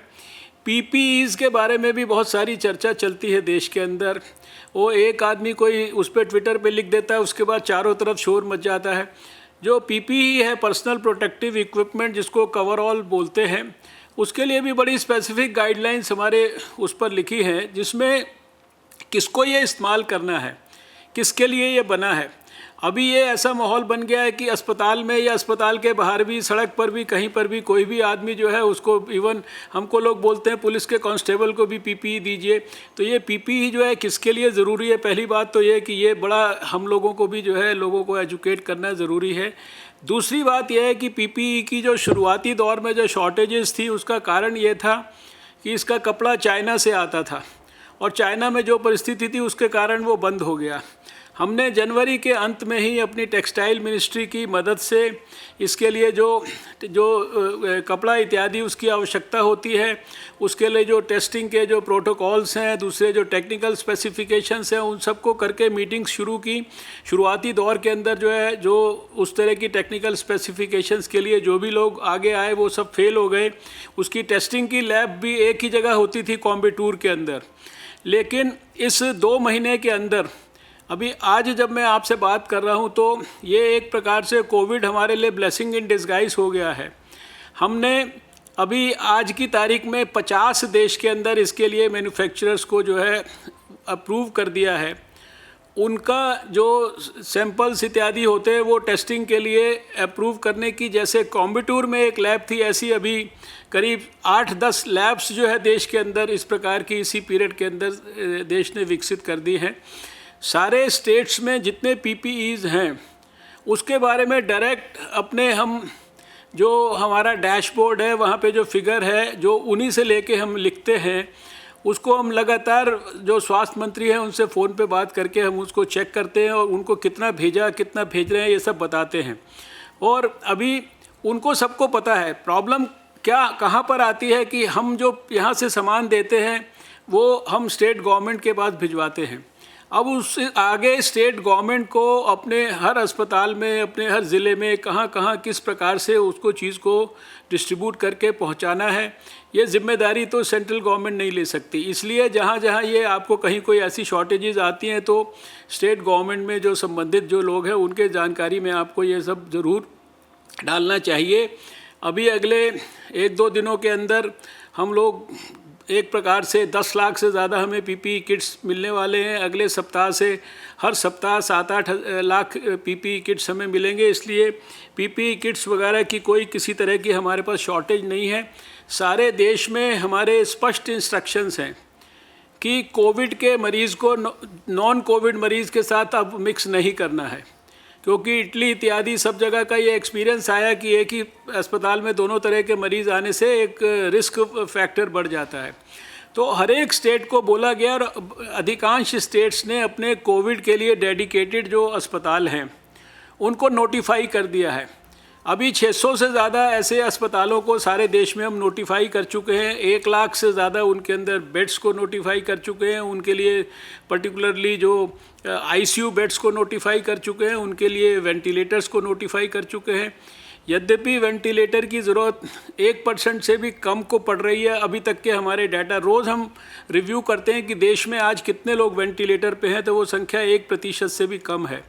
उसके बावजूद भी एक्सट्रीम सिचुएशंस को भी इमेजिन करके अभी हम लोगों ने 53,000 और वेंटिलेटर्स को ऑर्डर किया हुआ है, जो कि हमें अप्रैल एंड से जो है मिलने शुरू हो जाएंगे। सेंट्रल टीम के बारे में डॉक्टर साहब ने बताया है, WHO ट्रेनिंग इत्यादि के बारे में बताया है। इसके साथ साथ मुझे ये आप लोगों से कहना है कि इस समय हमारी सारी जानकारियाँ किसी भी सब्जेक्ट पे जो आपके ध्यान में आती हैं, वो हमारा जो ministry of health and family welfare का जो वेबसाइट है, इसके ऊपर हम सारी जानकारियाँ दिन में 2-2 बार अपडेट करते हैं। और इस समय वो हमारी वेबसाइट देश में सबसे ज़्यादा एक प्रकार से विजिटेड वेबसाइट के रूप में देश के लोग उसमें ऑन एन एवरेज 22 करोड़ से लेकर और 30 करोड़ तक हिट्स उसके ऊपर आते हैं, जो कि मेरे लिए भी एक प्रकार से आश्चर्य की बात है।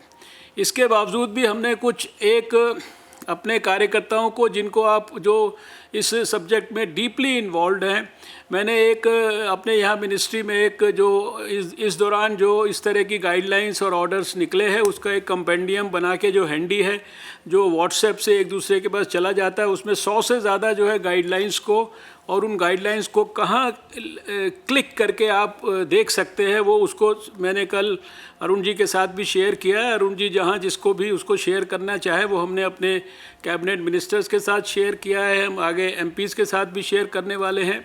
हमारे प्रमुख जो रेलेवेंट कार्यकर्ता हैं, स्वयंसेवक हैं, उनके साथ भी, जिनको भी आप उचित समझें, उनके साथ हम इसको शेयर कर सकते हैं।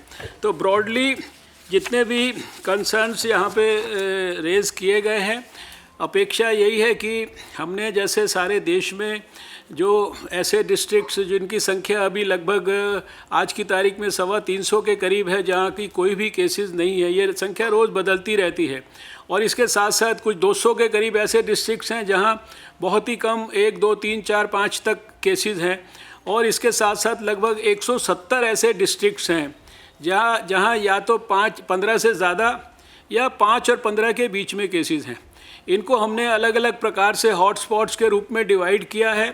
उनके लिए जो है दोनों प्रकार की जो मैसिव आउटब्रेक कंटेनमेंट स्ट्रैटेजीज़ या क्लस्टर कंटेनमेंट की ये स्ट्रैटेजीज़ हैं, जिनके ऊपर स्टेट गवर्नमेंट्स के साथ, सर्वेलेंस ऑफिसर्स के साथ मिलकर, WHO के लोगों के साथ मिलकर, और उसके अंदर बाहर से हमारे संघ के स्वयंसेवक भी जितना निगरानी रख के सपोर्ट कर सकते हैं। हमारी कोशिश है कि बीमारी को वहीं कंटेन किया जाए और अगले 2 से 3 हफ्ते अगर अच्छी तरीके से प्रभावी ढंग से ये काम हुआ तो हम लोगों को उम्मीद है कि शायद जो कोविड के ऊपर जो जिस लेवल का कंट्रोल हमको चाहिए और जिस लेवल का ग्राफ जो है हम यानी इसको फ्लैट करना चाहते हैं वो हम कर पाएंगे।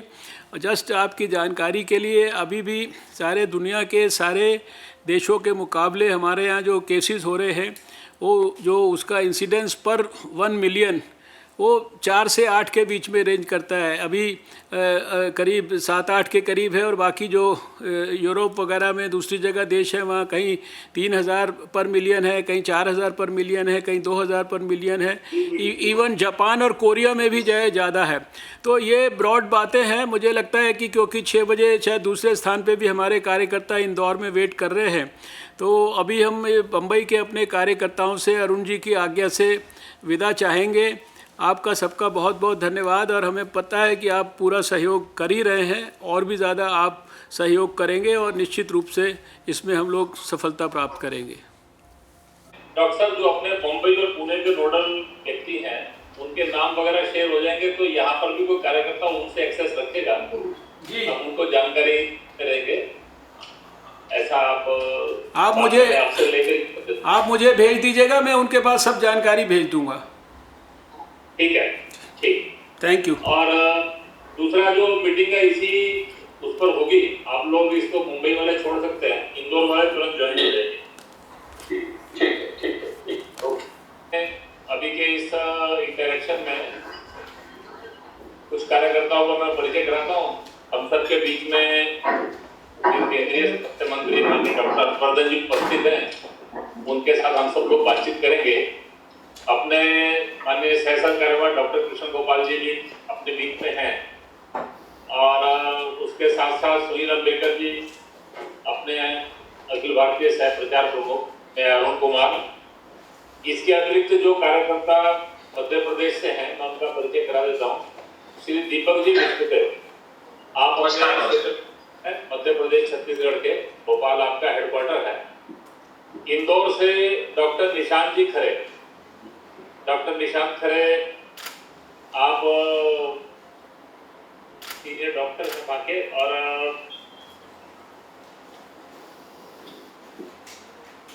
अभी जो है इंदौर में हमारी ओर से सारे विषय का कोऑर्डिनेशन जो है ये कर रहे हैं। इन्हीं के साथ डॉक्टर मुकेश मोड़ जी हैं, आप कार्डियक सर्जन हैं वहाँ पर, आप भी बड़ी सीनियर डॉक्टर हैं, प्रांत के संपर्क प्रमुख भी हैं। इन्हीं के साथ अपने सह प्रांत कार्यवाह विनीत जी नवासरे भी हैं, अपना वहाँ प्रिंटिंग का उनका काम है। और एक भोपाल से अपने डॉक्टर राजेश जी सेठी, आप भी कार्डियक सर्जन हैं, और हमारे वहाँ के माननीय सह विभाग संचालक भी हैं। अभी ये सारे मध्य प्रदेश गवर्नमेंट के साथ एक डॉक्टर्स की टीम है जो रेगुलर सहयोग कर रही है। उसमें डॉक्टर राजेश सेठी जी, मुकेश मोड़ जी और निशांत खरे जी, आप तीनों लोग उसमें कोऑर्डिनेशन कर रहे हैं, और दीपक जी अपने क्षेत्र प्रचारक हैं। अपनी सारी बातचीत प्रारंभ करते हैं। तो समय तो ज्यादा हो गया, लेकिन एक प्रिसाइज प्रारंभ में कुछ केंद्र की ओर से जानकारी रखेंगे। उसके बाद फिर हम लोग जो फीडबैक देना चाहते हैं वो फीडबैक भी देंगे। अरुण जी, आपका बहुत धन्यवाद। मैं अपने साथ 2 अधिकारी हैं, उनका इंदौर के अपने कार्यकर्ताओं से परिचय कराऊंगा, और वो संक्षेप में अपना जो केंद्र के लिए एक छोटे समय में हमारे को कितनी जानकारी ऐसे अपने जो जागरूक कार्यकर्ताओं के साथ मोटे तौर पर शेयर करनी चाहिए, केवल उतनी ही जानकारी वो शेयर करेंगे। अभी मेरे दाएं तरफ डॉक्टर सुजीत सिंह हैं, जो हमारे national centre for disease control के डायरेक्टर हैं न्यू दिल्ली में, और सारे देश में जो सर्वेलेंस का काम है उसको जो है वो देखते हैं, मॉनिटर करते हैं। उन्हीं के सर्वेलेंस ऑफिसर्स सारे देश में नीचे तक, डिस्ट्रिक्ट लेवल तक, और उसके भी नीचे हर जगह पर हैं। रैपिड रिस्पांस टीम्स हैं, सब लोगों को वो कोऑर्डिनेट करते हैं। इस पूरे कैंपेन में किसी भी समय पे, अभी आज भी हमारे करीब 7.25 लाख से ज़्यादा लोग जो है अभी हम लोग के जो है कम्युनिटी सर्वेलेंस में हैं। इधर बाईं तरफ मेरे डॉक्टर गंगा खेडकर जी हैं, उनको रोज़ आप 4 बजे टेलीविज़न पर भी देखते हैं। वो ICMR के हमारे एपिडेमियोलॉजी के प्रमुख हैं, वो भी अभी अपनी बात आपके बीच में रखेंगे। अभी मैं डॉक्टर सुजीत से रिक्वेस्ट करता हूँ कि वो संक्षिप्त में जो इंदौर के बारे में हमारा अभी आज क्या इंप्रेशन केंद्र में है वो सारा आपके साथ शेयर करेंगे। धन्यवाद माननीय मंत्री जी, और उपस्थित इंदौर के हमारे साथीगण, जिनमें दीपक जी, निशांत जी खरे, मुकेश जी, विनीत जी, एवं अन्य साथी जो कि वहाँ के प्रमुख चिकित्सक भी हैं, उनके साथ मैं कुछ ये साझा करना चाहूँगा जो कि हम लोगों ने यहाँ से एक फील्ड लेवल के माध्यम से अपनी डिस्ट्रिक्ट सर्वेलेंस यूनिट के माध्यम से जो जानकारी एकत्र की है वो आपसे साझा करूँगा। पहली चीज़ मैं कहना चाहूँगा, जैसे कि अगर अपन मोटे तौर पे देखें तो पूरे मध्य प्रदेश में 937 करीब आज की तारीख में केस हैं, और डबलिंग रेट जैसे हम एक इंडिकेटर मानते हैं कि किस प्रकार से हमारे केसों की दिन प्रतिदिन वृद्धि हो रही है, वो कि एक बहुत ही चिंता का विषय है मध्य प्रदेश के बारे में, जो कि 2.5 डेज तक आ रहा है, जिससे कि हमें ये अनुभव होता है कि बहुत तेज़ी से हमारा ये पिछले कुछ दिनों में इस आउटब्रेक का एक्सप्लोजिव टाइप का स्प्रेड हुआ है, और 85% से ज़्यादा केस हमारे मुख्य 2 शहर मध्य प्रदेश के जो कि भोपाल और इंदौर हैं उसी में केंद्रित रहा है। 7 दूसरे डिस्ट्रिक्ट भी हैं जिनमें कि 15 से ज़्यादा केसेस हैं, और सबसे ज़्यादा इफेक्टेड अगर हम माने तो हमारा इंदौर का शहर आता है जो कि स्वच्छता में इंडिया में नंबर 1 है, लेकिन इस दृष्टि से हम इसमें थोड़े से इंदौर का ज़्यादा सहयोग करना चाहेंगे, क्योंकि यहाँ पर 590 केस जो है आज की तारीख में हैं और 39 करीब हमारे डेथ हो चुकी हैं। 65% डेथ पूरे प्रदेश की और 70% डेथ और 65% केसेस इंदौर के द्वारा ही कंट्रीब्यूटेड हैं। एक खास चिंता की बात है, जो डेथ है यहाँ पर वो 55 साल से कम उम्र के लोगों में ज़्यादा पाई गई हैं। ये एक बहुत ही चिंता की बात है, क्योंकि अगर हम पूरे देश में और पूरे विश्व में भी ये देखते हैं तो ज़्यादातर कोमॉर्बिड कंडीशन वाली और जिन लोगों की आयु 60 से ऊपर की हो गई है उसमें मृत्यु दर हम ज़्यादा पाते हैं, लेकिन यहाँ पर ये हमें इस प्रकार से देखने को मिल रहा है, जो कि थोड़ा सा ये इंगित करता है कि हमारी स्वास्थ्य सेवाएं हम जल्दी मरीज को अस्पताल तक नहीं ला पाए। अगर मरीज को जितनी जल्दी डिटेक्ट होगा, जितनी जल्दी अस्पताल में आएगा, उतना उसका मैनेजमेंट अच्छा होगा और उतनी ही उसकी प्रोग्नोसिस अच्छी होगी। ये हमारे सभी चिकित्सक भाई इसको अच्छे से जानते हैं। ये जस्ट एक स्पॉट मैप है जिसमें 2 जगह दिखाया गया है कि कैसे कैसे ज़्यादातर केस इन्हीं जगह पर केंद्रित हैं। अगले उसमें मैं 3 बातें आपको यहाँ दिखाना चाहूँगा कि जो हमारी कंटेनमेंट डिस्ट्रिक्ट्स हैं वो है खरगोन, खंडवा, बड़वानी, धार और इंदौर। इनमें हमने 128 कंटेनमेंट एरियाज आइडेंटिफाई किए हैं जिनमें कि हमारा कंटेनमेंट प्रोग्राम चल रहा है, और करीब 4 लाख से ज़्यादा आबादी को हम सर कंटेनमेंट के उसमें ला पाए हैं दायरे में। 579 करीब 580 करीब हमारे फ्रंटलाइन वर्कर्स इसमें इन्वॉल्व हैं, और 1,35,000 करीब हम लोगों का सर्वे आज तक किया जा चुका है इस जगह पे।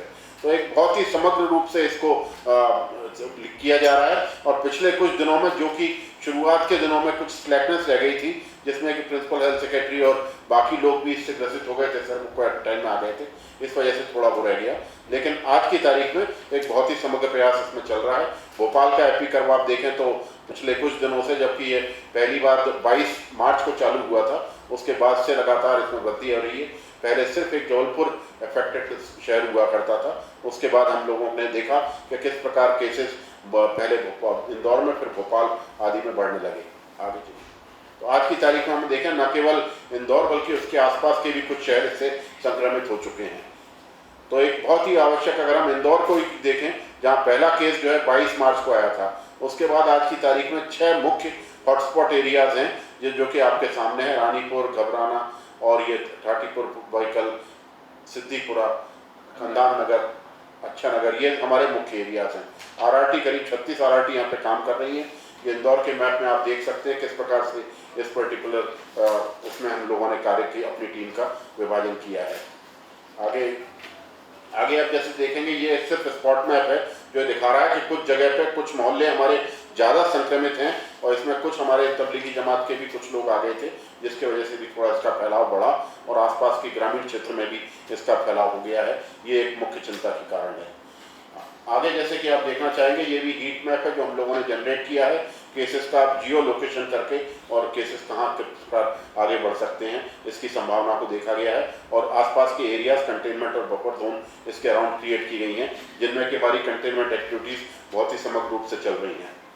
सिर्फ मैं ये आपको ये बताना चाहूँगा, अगर कंटेनमेंट और सोशल डिस्टेंसिंग नहीं होती तो हमारे एक केस से 406 केस 1 महीने के अंदर हो सकते थे, और चूंकि सोशल डिस्टेंसिंग एक इफेक्टिव रूप से हुई है तो ये हमारा काफ़ी हद तक इसका फैलाव उसके द्वारा ही रुक गया है, और अब एक केस से 15 केस से ज़्यादा नहीं हो सकते अगर हमारा 75% भी सोशल डिस्टेंसिंग इफेक्टिव हो जाता है। तो अब मैं कुछ शॉर्ट में आपको 2-3 बातें बताना चाहूँगा जो कि हमारे इस कंटेनमेंट प्रोसीजर की मुख्य धुरा हैं, जिनके अराउंड ही हमारा कंटेनमेंट प्लान जो है पूरा बनाया गया है। नंबर 1 है कंटेनमेंट जोन, जो कि एपी सेंटर जहाँ पर कि मुख्य केस पाए गए हैं जो एपिडेमियोलॉजिकली लिंक्ड हैं, उनको हम क्लस्टर एरिया कहते हैं।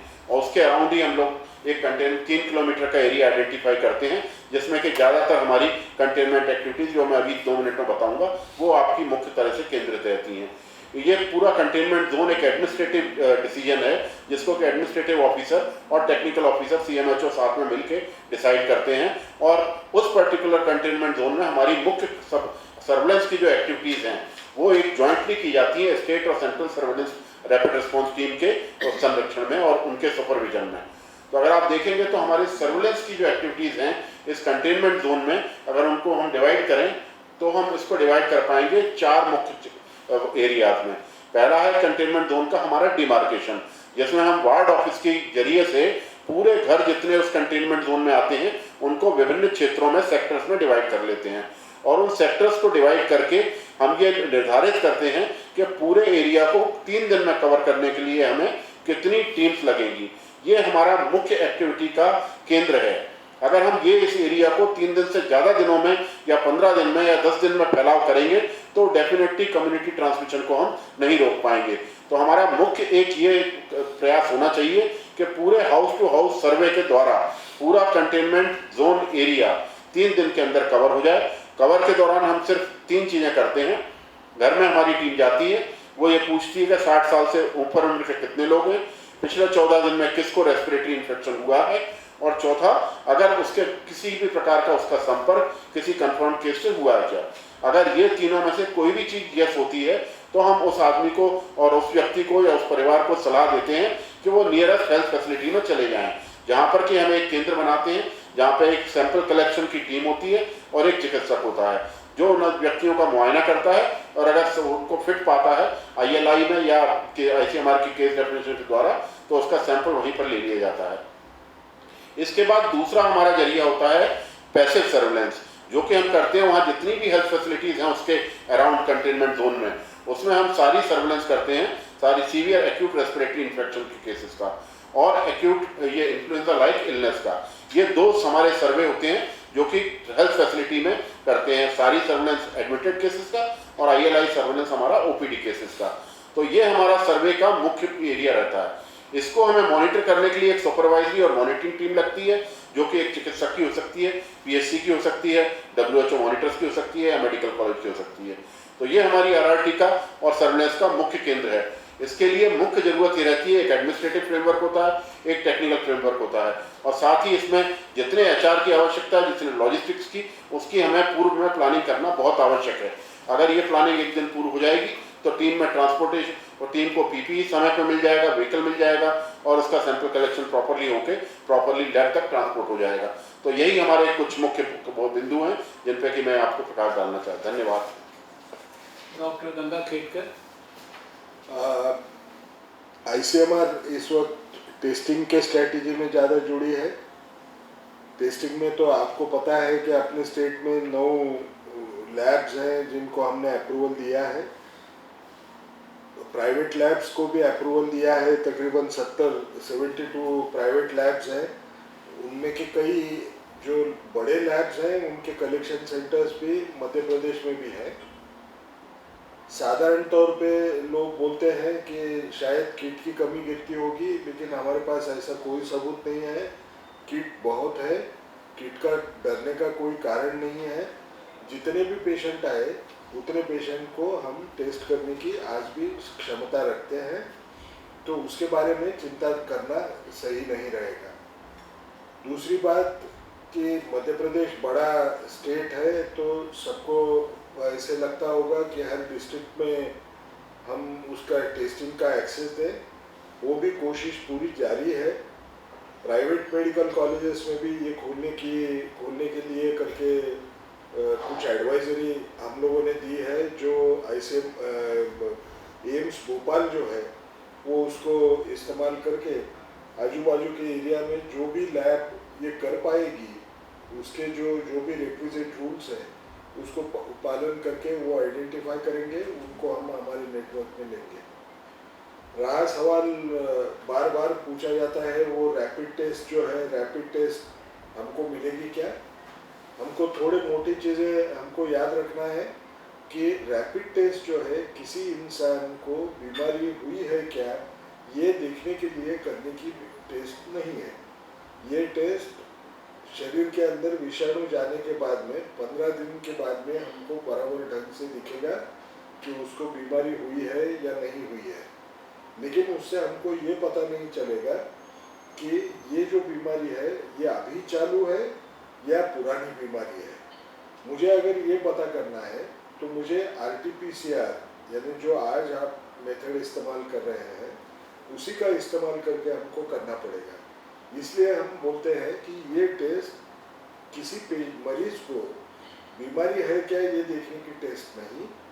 ये जैसे आपने कहा सुजीत सिंह साहब ने आपको बताया कि ऑलमोस्ट 80% से ऊपर जो केसेस है वो 2 जिले से ही आ रहे हैं, एक इंदौर है और दूसरा भोपाल है। अगर ऐसे है तो हमको वहाँ का ट्रेंड क्या वो बढ़ रहा है क्या वो घट रहा है ये देखने के लिए हम ये रैपिड टेस्ट इस्तेमाल कर सकते हैं। तो मुझे रैपिड टेस्ट ज़्यादा मिले ये सोचने के पहले मैंने सोचना चाहिए मेरे स्टेट में अगर आई तो मैं कहाँ वो रैपिड टेस्ट इस्तेमाल करके मैं टेस्ट करवा के कुछ उसमें से अर्थ निकाल पाऊँगा। आज के तौर पे हमारे पास 5 lakh rapid test kit deliver हो चुके हैं। वो हम स्टेट्स में भी बांटेंगे, सर्वेलेंस में भी इस्तेमाल करने की कोशिश करेंगे। आपको अगर उसमें कुछ हिस्सा चाहिए होगा तो उस किस्म का अगर आप पत्र लिखें तो हम वो भी भेजने की कोशिश करेंगे।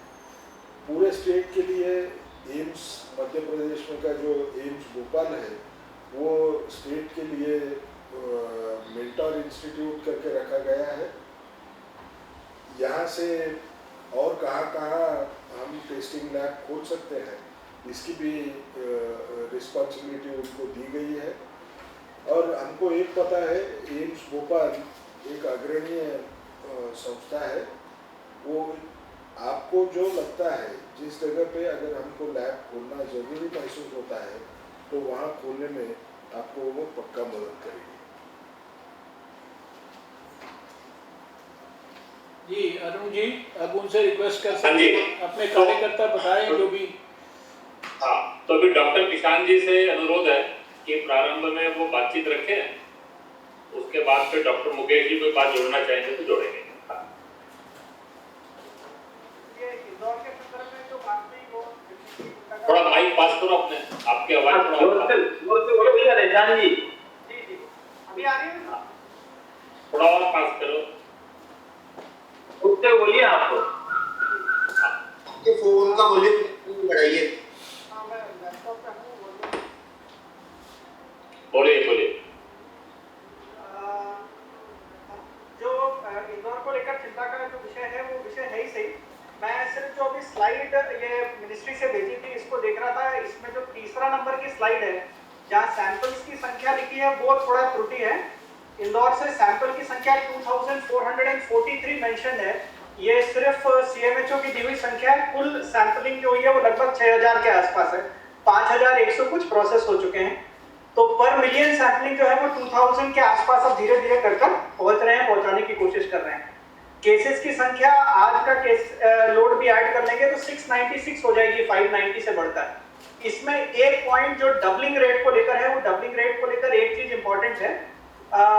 इंदौर में नंबर ऑफ बैकलॉग सैंपल्स की संख्या बहुत ज्यादा हो रही थी, तो एक स्पेशल प्लेन से 1300 सैंपल इकट्ठे एम्स दिल्ली भेजे गए थे और वहां से बड़ी संख्या में पॉजिटिव आए हैं, which has suddenly added to the number of cases. तो ये एक चीज है। जो division in terms of DCH, DCHC और CCC था, ये इंदौर में हमने पहले शुरू कर दिया था। हमने यहाँ रेड, येलो, ग्रीन करके कैटेगराइजेशन करा था और इसलिए we were able to separate normal health services from corona health services. तो एक भी हॉस्पिटल एक्वायर्ड गंगाराम या वोखाड़ या जसलोक जैसा इंसिडेंस यहाँ देखने में नहीं आया क्योंकि ये सप्रेशन पहले दिन से था। अभी लगभग 300 सैंपल पर डे अब जा रहे हैं, जो कि करीब 410 था एवरेज 4 दिन पहले तक। अब 300 के आसपास सैंपलिंग पर डे हो रही है। पर डे टेस्टिंग कैपेसिटी 300 थी जो इंदौर में लोकल टेस्ट हो जाता था, और दो लैब्स अरबिंदो और सेंट्रल लैब ये आईसीएमआर में अंडर प्रोसेस है अप्रूवल, इनके अप्रूवल भी अगर जल्दी होंगे तो शायद हम लोकल टेस्टिंग कैपेसिटी अपनी बढ़ा सकेंगे, अप्रोक्सीमेटली 500 तक पहुंच जाएंगे। जितने नंबर ऑफ केसेस हैं इनमें से 60% से ऊपर जो केसेस हैं वो 3 कंटेनमेंट एरिया से देखने को मिलते हैं। और नंबर ऑफ डेथ्स का भी ये बहुत बड़ा एक कारण था। इनिशियल स्टेज में पेशेंट प्रेजेंट नहीं कर रहे थे, यहाँ तक भी इंसिडेंसेस थे कि सर्वेइंग टीम जब जा रही थी तो पेशेंट को बाथरूम या घर में छुपा ले रहे थे। पहली 3-4 डेथ में सब लेफ्ट अगेंस्ट मेडिकल एडवाइस थे, जो एक बार एडमिट हुए और अस्पताल से चले गए। तो एक sudden spike in number of deaths था and we have been able to control it पिछले 5-7 दिन में। सर्वे जैसा आपने बताया वैसा सर्वे की टीम है, सर्वे चल रहा है। सर्वे में भी डेटा 1,35,000 उस स्लाइड में शॉर्ट था। इंदौर का जो current house to house survey data है वो 8 लाख का है, तो 8 लाख अकेला इंदौर सर्वेइंग कर चुका है, तो ये डेटा भी थोड़ा एक बार वेरीफाई करने की जरूरत है। दूसरा जो आपने बताया कि आसपास की डिस्ट्रिक्ट का स्प्रेड, ये एक अलार्मिंग ट्रेंड है। इंदौर से अगर हम ट्रेस करना शुरू करेंगे तो एडजॉइनिंग 6 डिस्ट्रिक्ट जो हैं उनमें आप केस का ओरिजिन इंदौर को ट्रेस कर सकते हैं वापस जाने का। और other than Indore number of cases की दृष्टि से खरगोन, बड़वानी, खंडवा ये 3 ने एक स्पाइक शो करी है पिछले 2-3 दिन में।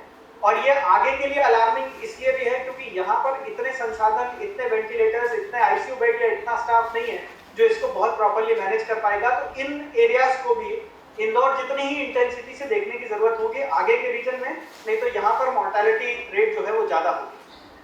5 डिस्ट्रिक्ट सराउंडिंग ऐसे हैं जहां पर कि अब 15 से ऊपर केसेस हैं, बिटवीन 15 एंड 100 हैं। ये खरगोन, बड़वानी, देवास, खंडवा और उज्जैन है। और इसमें उज्जैन में तो फिर भी मेडिकल फैसिलिटीज हैं, बाकी जगह लगभग ना के बराबर है, वो हम परिचित हैं उससे कि कैसे क्या है। तो एक तो शायद ये लगता है कि 2-3 सब सेंटर, जिसमें कि 2 बड़े सब सेंटर तो उज्जैन और खंडवा हो सकते हैं और रतलाम भी हो सकता है, इनको सब सेंटर्स की दृष्टि से इन पर तुरंत ध्यान देने की जरूरत है कि ये अपने एरिया की समस्या संभालने के लिए पूरे होंगे कि नहीं, वरना अभी इस पूरे मालवा रीजन का लोड इंदौर पर ही है, इंदौर ने ही उसको मैनेज करना है। यहाँ पर भी सर्वेलेंस और ये सारी चीजें जो हैं ये जैसी इंदौर में हुई या अब भोपाल में हो रही हैं या जैसी करने की जरूरत है, शायद पहले से शुरू करेंगे तो ठीक रहेगा। इधर भी कम से कम एक हॉस्पिटल चिन्हित कर वो हॉस्पिटल को हम अपग्रेड करना शुरू कर सकते हैं क्या? अभी जैसा बताया कि प्रत्येक डिस्ट्रिक्ट में टेस्टिंग सेंटर डेवलप करने की कोशिश कर रहे हैं। हम भी समझ रहे हैं कि आरटी-पीसीआर की मशीन, आरएनए एक्सट्रैक्शन किट्स और उसको प्रोसेस करने की मैन पावर, ये एक बड़ा लिमिटिंग फैक्टर है। लेकिन इसको पूरा करने के लिए आसपास की कौन सी एजेंसीज यूज कर सकते हैं, ये भी थोड़ा सा ध्यान करने की जरूरत होगी। एक तीसरी चीज जो यहाँ समझ में आ रही है वो स्टाफ को रिलेटेड है। नंबर ऑफ स्टाफ जितना होना चाहिए, ये नहीं होने के कारण प्राइवेट सेक्टर को भी एम्प्लॉय करना पड़ रहा है। तो प्राइवेट सेक्टर का एम्प्लॉयमेंट चूंकि प्राइवेट हॉस्पिटल्स के द्वारा है और प्राइवेट हॉस्पिटल हम अधिग्रहित करते जाते हैं, तो ये प्राइवेट सेक्टर के एम्प्लॉय कुछ महीने के टेम्पररी एम्प्लॉयमेंट पर आ सकते हैं क्या? ये भी एक चीज होगी जो शायद ध्यान कर सकते हैं। हॉस्पिटल पॉलिसी अब सेंट्रल गवर्नमेंट की तरफ से भी अच्छी क्लियर है। इंदौर में हमने चूंकि डे 1 से इसको इम्प्लीमेंट करा था तो थोड़ा संभाल भी पाए हैं, पर क्वारंटाइन सेंटर्स को लेकर स्ट्रिक्ट गाइडलाइंस और उनका सीधा फॉलो अप ये है कि नहीं, ये भी एक बार हम ध्यान कर सकते हैं। जो कुछ चीजों की बात हुई एक्सट्रैक्शन किट्स के बारे में, आपने बिल्कुल सही कहा कि एक्सट्रैक्शन किट्स अवेलेबल हैं। नंबर ऑफ लैब्स बढ़ेंगी जो लोकल टेस्ट कर सकती हैं, तो उनको एक्सट्रैक्शन किट्स की रिक्वायरमेंट होगी। आई होप वो पूरी हो जाएंगी।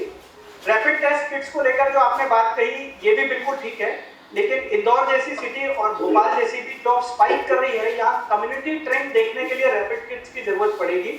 आपने ठीक ये पॉइंट आउट भी करा कि उसके लिए जरूरी है कि वो ट्रेंड समझ सकती है कि कम्युनिटी ट्रेंड कैसा है, और इसलिए इन 2 जगहों पर थोड़ी अधिक मात्रा में रैपिड टेस्टिंग किट सेंटर उपलब्ध हो जाए तो ये भी आगे अपने को हेल्प करेंगे। ना एक शॉर्ट में है, बाकी चर्चा में बात करें। डॉक्टर मुकेश जी कोई बात जोड़ना चाहे तो? नमस्ते। जैसा कि निशान ने पूरा समराइज किया है, उसमें जो उन्होंने एक विषय निकाला वो यही निकाला है कि जो हॉस्पिटल्स हैं उसमें जो स्टाफ है उसको अगर इंसेंटिव कोई स्टेट गवर्नमेंट देगी, क्योंकि अस्पतालों की हालत बहुत खराब है, जिसके कारण पेशेंट आके भाग जाता है या क्वारंटाइन सेंटर से भी भाग जाता है। क्योंकि जो भी आदमी अपने घर पर क्वारंटाइन कर सकता है तो we should promote home quarantine, because people they are educated. उनको भी अगर आप क्वारंटाइन सेंटर में जहाँ पर कोई फैसिलिटी नहीं है तो you prefer to go back home. तो ऐसी कुछ सुविधा स्टेट गवर्नमेंट की तरफ से होना चाहिए, बस यही मुझे ऐड करना है। ठीक है, और कोई बात विनीत जी, दीपक जी को जोड़ने की है? नहीं, ठीक है। हाँ, दीपक जी। राजेश जी कुछ बताना है? डॉक्टर सेठी जी कुछ बताएंगे, हाँ, भोपाल को लेकर भी और बाकी भी। वैसे मैंने भोपाल का जो सिचुएशन है वो इंदौर से थोड़ी डिफरेंट है। इंदौर से डिफरेंट इसलिए है कि यहाँ पर टोटल नंबर ऑफ केसेस जो है वो अराउंड 172 हो गए हैं, लेकिन यहाँ पर मृत्यु केवल 5 हुई है। और सबसे बड़ी चीज ये है कि जो मृत्यु 3 लोगों की हुई वो ट्रांसपोर्टेशन में हुई है। इसलिए हमने यहाँ पर जो रेड, ग्रीन, येलो या कोरोना केयर हॉस्पिटल्स और डेडिकेटेड कोरोना हॉस्पिटल्स कंसेप्ट को एक ही छत के नीचे किया हुआ है। एम्स में ही 2 अलग अलग वार्ड्स करके किया है, जिससे कि शिफ्टिंग में डेथ्स ना, क्योंकि हमारे यहाँ डेथ ट्रांसपोर्टेशन में ज्यादा थी 3-5 में से। और दूसरा, यदि हम अपने यहाँ का देखें, जैसा एक सबको निर्देश दिया गया था कि एक्यूट रेस्पिरेटरी डिजीज को कोरोना ही माना जाए, उस हिसाब से यदि देखें तो केवल 28 मरीज ऐसे मिले भोपाल में जो वेंटिलेटर पर गए बिकॉज ऑफ रेस्पिरेटरी डिजीज, जिसमें मात्र 2 ऐसे थे जो पॉजिटिव निकले। इसका मतलब 26 ऐसे निकले जो नॉन कोरोना थे, और केवल 2 कोरोना थे जिनको वेंटिलेटर्स की आवश्यकता पड़ी, और मृत्यु केवल 5 थी। इसलिए हम इंदौर के संदर्भ में देखें तो हम थोड़े डिफरेंट हैं। हो सकता है कि भोपाल में एक स्पाइक आए केसेस की, क्योंकि 1100 केसेस जो बैकलॉग थे वो कल ट्रांसपोर्ट होकर गए दिल्ली, इसलिए उनकी रिपोर्ट यदि आज रात को आएगी तो हो सकता है कि कुछ नंबर ऑफ केसेस एकदम से स्पाइक हो। परंतु मैं आशा रखता हूं, क्योंकि अब हमारे पास कॉन्टैक्ट्स के नाम पर पेशेंट्स नहीं है बैकलॉग के, इसलिए ऐसी एक आशा है मुझे कि अब एक स्पाइक नहीं आनी चाहिए, क्योंकि बैकलॉग समाप्त हो गया हमारे यहाँ। और ये अब हमारे पास बैकलॉग के नाम पर मात्र 70 या 170 पेशेंट्स के केवल सैंपल बचे हैं। बैकलॉग नहीं है, अब केवल कॉन्टैक्ट स्क्रीनिंग से हम बफर जोन की स्क्रीनिंग तक जा चुके हैं। तो वहां पर जाकर सर्वेलेंस टीम करीब 1.25 लाख लोग जो हैं उनका सर्वेलेंस हो चुका है, और वहां से केसेस निकाल के उनकी टेस्टिंग हो रही है सर्दी जुकाम बुखार के। इसलिए हम उनसे बेहतर स्थिति में है। वैसे भी इंदौर हमेशा आगे ही रहा है, भोपाल हमेशा पीछे रहा है, इसमें पीछे रह गया है। और दूसरा, अगर हम देखें तो हमारे यहाँ जो आईसीयू बेड्स हैं उनकी संख्या बहुत अच्छी है, 150 है, और 300 हमारे पास एचडीयू यानी कोविड डेडिकेटेड हॉस्पिटल 150 और 300 जो है कोविड केयर हॉस्पिटल है। परंतु उपयोग में अगर हम देखें तो हमारे पास इंडेक्स केस केवल 25 हैं, जिन 25 केसों से कॉन्टैक्ट्स निकाल के केसेस हुए। और अगर मैं आज की स्थिति में आपको बताऊं तो केवल 5 ऐसे मरीज हैं जिनको शायद अस्पताल में भर्ती होने की आवश्यकता, बाकी सारे मरीज ऐसे हैं जो शायद ओपीडी बेस पर ही ट्रीटमेंट लेके नॉर्मल समय में घर पे रह सकते थे। इसलिए भोपाल की परिस्थिति अभी तो ठीक है, परंतु अभी कल शायद ये नंबर बढ़ जाए एकदम से, जैसे 1000 केसेस का रिजल्ट आए। और जैसा हमने देखा कि एक अकेला भोपाल है मध्य भारत प्रांत में जिसमें 100 से ऊपर केस हैं। बाकी यदि हम देखें 10 से 100 के बीच में देखें तो मात्र 3 ऐसे जिले हैं जिनमें ऐसा है, और वो 3 जिले हैं जिनमें होशंगाबाद है और मुरैना है और विदिशा है। ये 3 ऐसे जिले हैं जिनमें 10 से ऊपर केस हैं, जो 100 से कम है, परंतु 10 से 20 के बीच में है। और भोपाल के कहिए, इनमें जी भोपाल के सराउंडिंग, बस भोपाल के संदर्भ में यदि देखें तो इतना ही मेरे पास था। और बस जैसा टेस्टिंग किट्स की बात हुई, हमारे यहाँ एक डिफरेंस है, हमारे यहाँ इंदौर से एक चीज डिफरेंस है कि कंटेनमेंट एरिया यदि देखें तो 150 के ऊपर कंटेनमेंट एरिया हो गए। इसलिए हो गए कि एक पर्टिकुलर विभाग के 85 लोग उसमें पॉजिटिव आ गए, इसीलिए हमारे यहाँ पे जो था वो स्प्रेड जो था डिफरेंट एरियाज में एक 2-2 केस ऐसे निकल के आने लगे। इसलिए हमारे यहाँ जो थी स्थिति बिल्कुल डिफरेंट नहीं थी। दीपक जी, एक बातें तो सबने की है मैंने, पर एक बात जो ध्यान में आ रही है कि जो हमारे मध्य प्रदेश में कुल मिलाकर कंटेनमेंट जोन बने हैं, ऐसे जोन की जो जनसंख्या है वो लगभग 27,54,000 है। उनमें से जिनका मतलब सर्विलेंस जिनका हो गया है, ऐसे सर्विलेंस हो गया है लगभग 18,14,000। तो आज भी कुल मिलाकर 9,40,000 लोग ऐसे हैं जो आज की सर्विलेंस के बाहर है। इंदौर पर्टिकुलर देखेंगे तो इंदौर पर्टिकुलर 2,60,000 लोग ऐसे हैं जो आज सर्विलेंस से बाहर हैं। एक जरा फोकस इस काम पर भी अगर हमारा सबका बनेगा तो जरा ध्यान में आए। तो कुल मिलाकर बार दिल्ली जाकर जो परीक्षण के लिए विषय आ रहा है, तो जो बड़ा मशीन है जिसमें 1400-1500 का इकट्ठा एकदम रिजल्ट आ जाता है, वो भी अगर कम से कम मध्य प्रदेश में एक आ जाता है तो उसका भी एक बड़ा लाभ होगा। फिर आरटीपीसी आज जो मशीन है उपलब्ध है तो एक बार आ जाए जरा मध्य प्रदेश में, तो ये भी अगर उपलब्ध हो जाए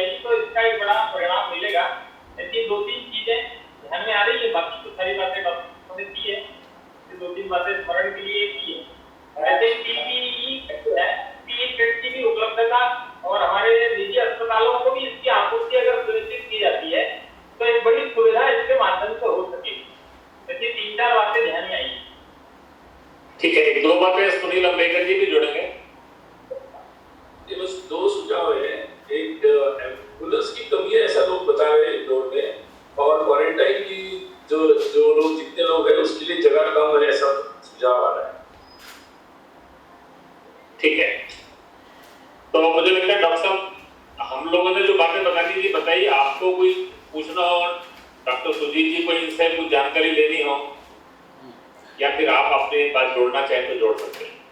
पहले डॉक्टर सुजीत से रिक्वेस्ट कर रहा हूँ। धन्यवाद सर। आपने जो पॉइंट उठाए उनमें मैं 2-3 बातें कहना चाहूँगा कि हमारी स्ट्रेटजी क्या है। हमारी स्ट्रेटजी में आप देखिए कि जो आपके केसेस का स्पाइक हुआ है, चाहे इंदौर कहें चाहे भोपाल, लॉकडाउन के बाद 14 दिन बाद, 12 दिन बाद, 15 दिन बाद, 16 दिन बाद आपके यहाँ केसेस आए हैं।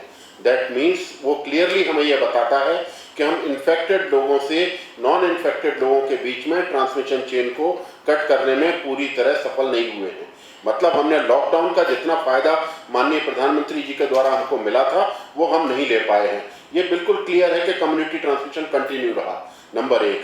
नंबर 2 बात, जो हमारे सर्वे के द्वारा भले ही हम कितनी भी पॉपुलेशन कवर कर लें, अगर सर्वे के द्वारा हम पूरे इन्फेक्टेड लोगों को, जैसा कि अभी भोपाल के हमारे डॉक्टर साहब ने कहा कि हमारे 185 या 172 लोग ऐसे हैं जो कि सिम्टम बहुत ही माइल्ड हैं। इस बीमारी में होता ही ऐसा है, जैसा गंगा खेतकर साहब ने भी कहा और हम सभी जानते हैं, 80% हमारे मरीज बहुत ही माइल्डली सिम्टोमेटिक होंगे और सिर्फ बहुत ही कम प्रतिशत में हमको ये सीवियरिटी में ले जाएंगे। लेकिन जो हमारे माइल्ड सिम्टोमेटिक या एसिम्टोमेटिक लोग हैं, वही वायरस की शेडिंग के द्वारा हमारा बेस बढ़ा देंगे। जब हमारा 80% का बेस अगर 800 पहुंच गया, अगर 8000 पहुंच गया, तो डेफिनेटली उसका जो परसेंटेज क्रिटिकल रूप में जाएगा वो भी हमारा ज़्यादा बढ़ जाएगा और वही हमारे हॉस्पिटल्स और हेल्थ फैसिलिटीज़ पर भी लोड बढ़ाएगा। तो हमको ये देखना, अभी भी हमारे पास में अगले 7 दिन का हमारा पूरा लक्ष्य ये होना चाहिए कि किसी भी तरीके से हम सब इन्फेक्टेड लोगों को, जो हमारे सस्पेक्ट हैं वो और जो इन्फेक्टेड पॉजिटिव केस हैं वो, या तो आइसोलेशन हॉस्पिटल्स में आ जाएं या हमारे डेडिकेटेड क्वारंटाइन फैसिलिटी में आ जाएं। लामा नाम की कोई चीज़ नहीं होनी चाहिए। जो मैं आपको यहाँ कहना चाहूँगा, जैसा कि आज की तारीख में पब्लिक हेल्थ एक्ट जो है लागू है, इमरजेंसी हर तरीके की सुविधाएं सरकार ने दी हुई हैं, तो हमको किसी भी तरीके से लामा को एक्सेप्ट नहीं करना चाहिए। कोई भी आदमी इसके लिए स्वतंत्र नहीं है कि वो कम्युनिटी में इन्फेक्शन को फैलाए। तो ये हमको बहुत ही उस रूप से देखना पड़ेगा। और दूसरी चीज़, जो आसपास के गांव ग्रामीण क्षेत्रों में फैल गया है, अभी भी हमारे पास में वहाँ पे strict surveillance house to house करके जितने भी लोग निकलें उनको हमें इन्फेक्टेड लोगों को लाके अपने उसमें लाना पड़ेगा। अभी हमें बिल्कुल आपने सही फरमाया कि अगर अभी हम उन लोगों को चिन्हित कर लेंगे और अपनी केयर के दायरे में ले आएंगे तो डेफिनेटली हमको हॉस्पिटल की और एडवांस केयर फैसिलिटीज़ की आवश्यकता कम से कम पड़ेगी, क्योंकि आपके यहाँ मात्र इंदौर में ही इस प्रकार की हाई टेबल फैसिलिटी है। तो इस समय हम लोगों का एक्शन बहुत ही इंपॉर्टेंट हो जाता है। और जैसा कि सरकार का भी है कि अगले 7 दिन हम लोगों को बहुत ही चैतन्य होकर ये सब काम करना चाहिए। धन्यवाद। डॉक्टर गंगा खेतकर। सर 2-4 चीज़ों पे ही बोलूँगा, ज़्यादा बात तो नहीं करूँगा।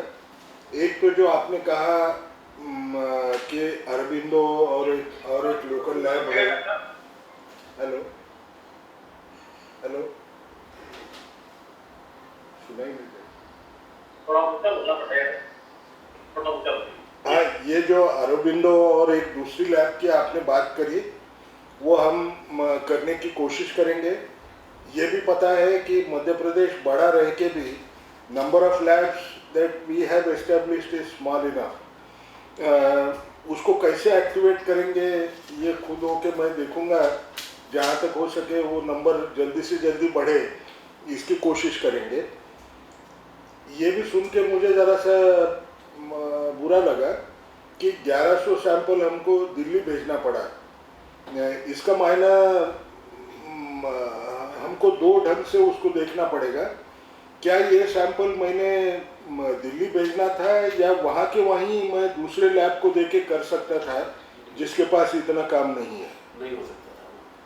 फिर एक ही शिफ्ट में अगर मैं कर रहा था तो 2 टीम बना के मैं 2 शिफ्ट में कर सकता हूँ क्या? इसकी भी थोड़ी सोच होनी चाहिए। लेकिन जितना हो सके जल्दी से जल्दी मैं वो कोशिश करूँगा कि ज़्यादातर लैब्स वहाँ अप्रूव हो जाए। धन्यवाद। अभी हमारे इंदौर और भोपाल के कार्यकर्ताओं ने विस्तार से सारी बात बताई है और बहुत अच्छी तरह से उन्होंने अपने विषय का अध्ययन किया हुआ था। मैं उनको हृदय से बधाई भी देना चाहता हूँ। जैसा कि कल अरुण जी से बात हुई थी तो बहुत सारी चीज़ों के बारे में मुझे उन्होंने इम्प्रेशन ये दिया था कि शायद जो केंद्र कहता है वो उतना डिटेल में वहाँ पर शायद नहीं हो रहा है लागू। लेकिन जैसा अभी डॉक्टर निशांत जी ने शुरू में कहा, हमारे पास तो जानकारी मान लीजिए थी कि भाई 2 लाख घरों का सर्वे हुआ, उन्होंने कहा कि 8 लाख का हो गया है। एनीवे उसमें स्टैटिस्टिक्स और डाटा में नहीं पढ़ते हैं, लेकिन जो डॉक्टर सुजीत ने अभी कहा है और डॉक्टर गंगा जी ने भी जो ओवरऑल कहा है कि जो लॉकडाउन के जो नॉर्म्स हैं उनका अगर हम आदर नहीं करेंगे तो हमारे को, चाहे वो इंदौर भले ही दुनिया की और देश की इतनी उसको अवार्ड्स मिले, सारी बातें हुई, तो ये सब कुछ फेल हो जाएगा, इसका हमें लाभ नहीं होगा। लेकिन जो अभी मुझे आप दोनों शहर के अपने कार्यकर्ताओं के माध्यम से फीडबैक मिला है, उससे मुझे ये लगता है कि अभी अगर हम सब मिलकर संगठित रूप से और सुनियोजित प्रयास करेंगे तो स्थिति को हम अभी भी इस परिस्थिति में भी अच्छी तरह से काबू कर सकते हैं, क्योंकि हमको हमारा एनिमी कहाँ पर है वो हमको पता है और अभी हमारी कमी क्या है वो भी हमको पता है। मैं एक ज़रूर सवाल जो है, एक तो ये बात मैंने बार बार कही है कि भाई ये सोशल डिस्टेंसिंग और जो हमारा लॉकडाउन है यही इस समय हमारी सबसे बड़ी सोशल वैक्सीन है। ये दो चीज़ों को हम अच्छी तरह से इम्प्लीमेंट करा दें अपने कार्यकर्ता जो है समाज के अंदर, तो हम ये स्थिति के ऊपर अच्छी तरह से नियंत्रण पा लेंगे।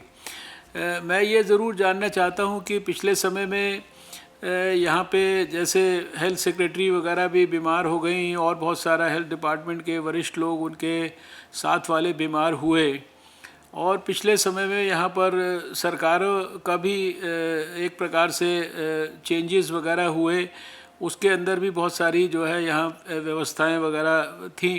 तो ये जो सेक्रेटरी हेल्थ इनके बीमार होने का और ये सारी चीज़ों का क्या कोई सिस्टम में निगरानी के ऊपर या सिस्टम की व्यवस्थाओं के ऊपर किसी प्रकार का आपके विचार में कोई दुष्प्रभाव पड़ा है कि नहीं पड़ा है, और अगर पड़ा है तो केंद्र को क्या आप कोई स्पेसिफिक सलाह देना चाहते हैं जिसके माध्यम से हम वहाँ की व्यवस्था के साथ और गहरा संपर्क।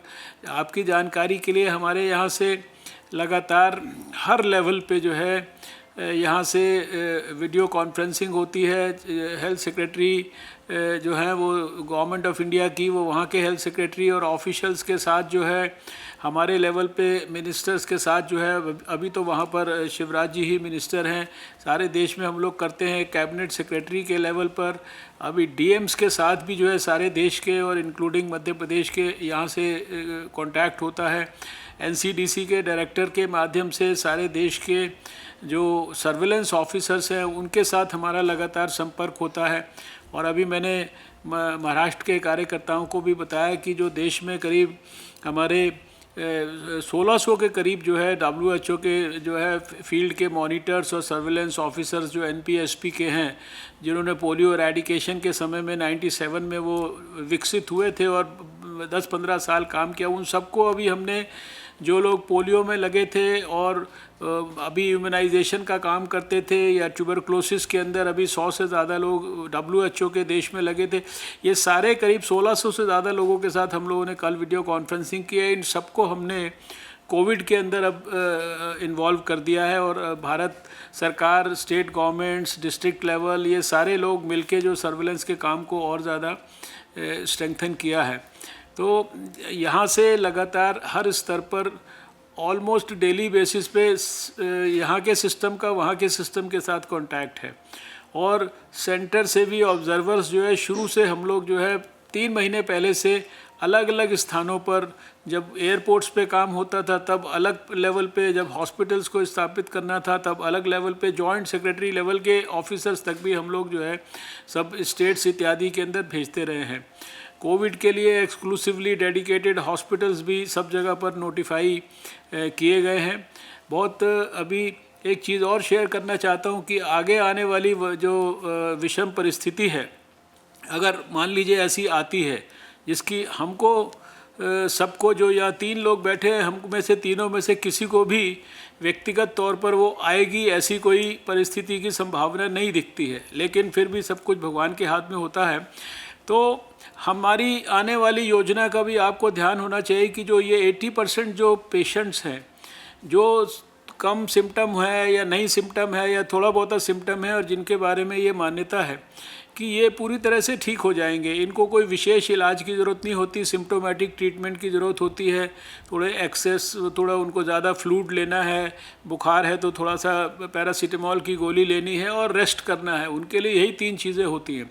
तो उस तरह के 80% मरीज़ों को अगर ख़राब परिस्थिति होती है तो हम लोग फिर उनको रूटीन अस्पतालों में नहीं एडमिट करेंगे, उनको हम लोग चाहे वो होटल हो, चाहे वो गेस्ट हाउस हो, चाहे वो कोई स्टेडियम्स हो, चाहे कोई वो धर्मशालाएं हों या इस तरह के हॉस्टल्स हों, ये सारे देश में हमने इस तरह की जो व्यवस्थाएं हैं उनको लोकेट करके और उनको एक प्रकार से लिस्ट बना के भारत सरकार को सूचित करने के लिए, क्योंकि अभी यहाँ पे एक क्वारंटाइन के बारे में विषय आया कि भाई क्वारंटाइन फैसिलिटीज़ कम है, तो इवन क्वारंटाइन भी कहाँ कहाँ हो सकते हैं, लोग कहाँ कहाँ हो रहे हैं, इसके लिए भी सारी की सारी हम लोगों ने बहुत डिटेल में सारे देश की प्लानिंग, उससे स्टेट के अलावा हम लोग भी अवगत होते हैं। और फिर बाकी जो 20% लोग हैं उनके लिए कोविड के अंदर जो है कोविड के अस्पताल डेडिकेटेड, और उसमें भी 2-3 कैटेगरी के अंदर उनको हम लोग डिवाइड कर रहे हैं कि भाई अभी कम से कम तकलीफ़ है और कम से कम तकलीफ़ होकर फिर अगर ऑक्सीजन पे जाने की ज़रूरत है, ऑक्सीजन की ज़रूरत है या आईसीयू में जाने की ज़रूरत है तो एक नेक्स्ट स्टेप है, और अगर वेंटिलेटर पर जाने की ज़रूरत है तो उसके लिए तीसरे स्टेप का जो है हॉस्पिटल है। तो इस लेवल के क्लासिफिकेशंस के साथ सारे देश में हम लोगों ने तैयारी करके रखी है, और बाकी जितनी भी व्यवस्थाएं ज़रूरी है वो अभी अपने महाराष्ट्र के कार्यकर्ताओं को भी हमने बताया था, चाहे वो PPE हो, N95 मास्क इत्यादि हो, वेंटिलेटर्स हो इनके लिए, या दवाइयाँ हो, जैसे अभी आजकल ये हाइड्रोक्सी क्लोरोक्विन के बारे में है कि ये हेल्थ केयर वर्कर्स को दे के हम थोड़ा सा प्रोफाइलेक्सिस कर सकते हैं। ये सारी चीज़ों की पर्याप्त हम लोगों ने व्यवस्था की है। अभी अगर अगले 2 हफ्ते इंदौर और भोपाल के कार्यकर्ता बहुत प्रामाणिक तौर पर जो वहाँ व्यवस्था है उसके अंदर किस तरह से मदद कर सकते हैं, इसके माइक्रो प्लान अगर आप बनाकर उन व्यवस्थाओं के अंदर मदद करेंगे तो मुझे पूरा विश्वास है कि ये जो भोपाल और विशेषकर इंदौर है ये इस सब परिस्थिति में से जो है अच्छी तरीके से बाहर निकल सकता है। तो हमारी तरफ से तो अभी इतनी ही बात हम कहना चाहते हैं। अरुण जी या माननीय कृष्ण गोपाल जी कुछ कहना चाहते हैं तो वो कहें। एक लगता है कि जो बात इन्होंने कही, इंदौर पर प्रेशर बहुत आ रहा है और इंदौर के बाहर बहुत फैल गया। कारण ये रहा कि लॉकडाउन का जो पालन होना चाहिए था वो नहीं हुआ। मुझे लगता है कि खंडवा, मंदसौर और उज्जैन, ये 3 मालवा एरिया के अंदर ऐसे सेंटर हैं जहाँ 2-2, 3-3 जिले लगते हैं। अगर ये 3 सेंटर्स को हम अपग्रेड कर सकें और थोड़ा युद्ध स्तर के ऊपर अपग्रेड कर सकेंगे तो जल्दी जो हमको करना चाहिए नीचे सर्वेलेंस में और नीचे जो करना चाहिए लॉकडाउन का पालन कराने वगैरह में हम सहयोग करेंगे, लेकिन ये 3 जगह के ऊपर हम एक फैसिलिटीज को अपग्रेड कर लेंगे तो शायद तो हम बढ़ा नहीं पाएंगे। नहीं तो अभी हर एक वहां से क्या करता है कि तुरंत इंदौर भेजता है, और वो इंदौर भेजता है तो फैसिलिटीज में है ही नहीं।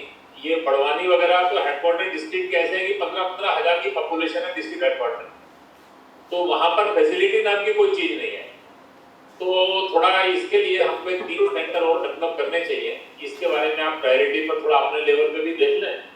बाकी ये लोग आपके साथ और रेगुलर माइक्रो जैसे आपने कहा एक प्लान करके 1-2 दिन में और जानकारी आपको भेजेंगे, ऐसा करेंगे। तो सभी बंधुओं का बहुत बहुत धन्यवाद, और भगवान से यही प्रार्थना है कि आपके प्रयास जो है सबके सफल हो। मैं भी डॉक्टर सुजीत जी का और डॉक्टर अम्बेडकर जी का विशेष धन्यवाद करना चाहता हूँ, और अपने सब कार्यकर्ताओं का भी काफी उत्साह बढ़ा है। आगे भी आपसे के साथ इसी प्रकार जीवन संपर्क बनेगा, ऐसा एक अपेक्षा करते हुए सबका धन्यवाद करके इस समय बैठक को पूरा करते हैं। नमस्कार। नमस्कार।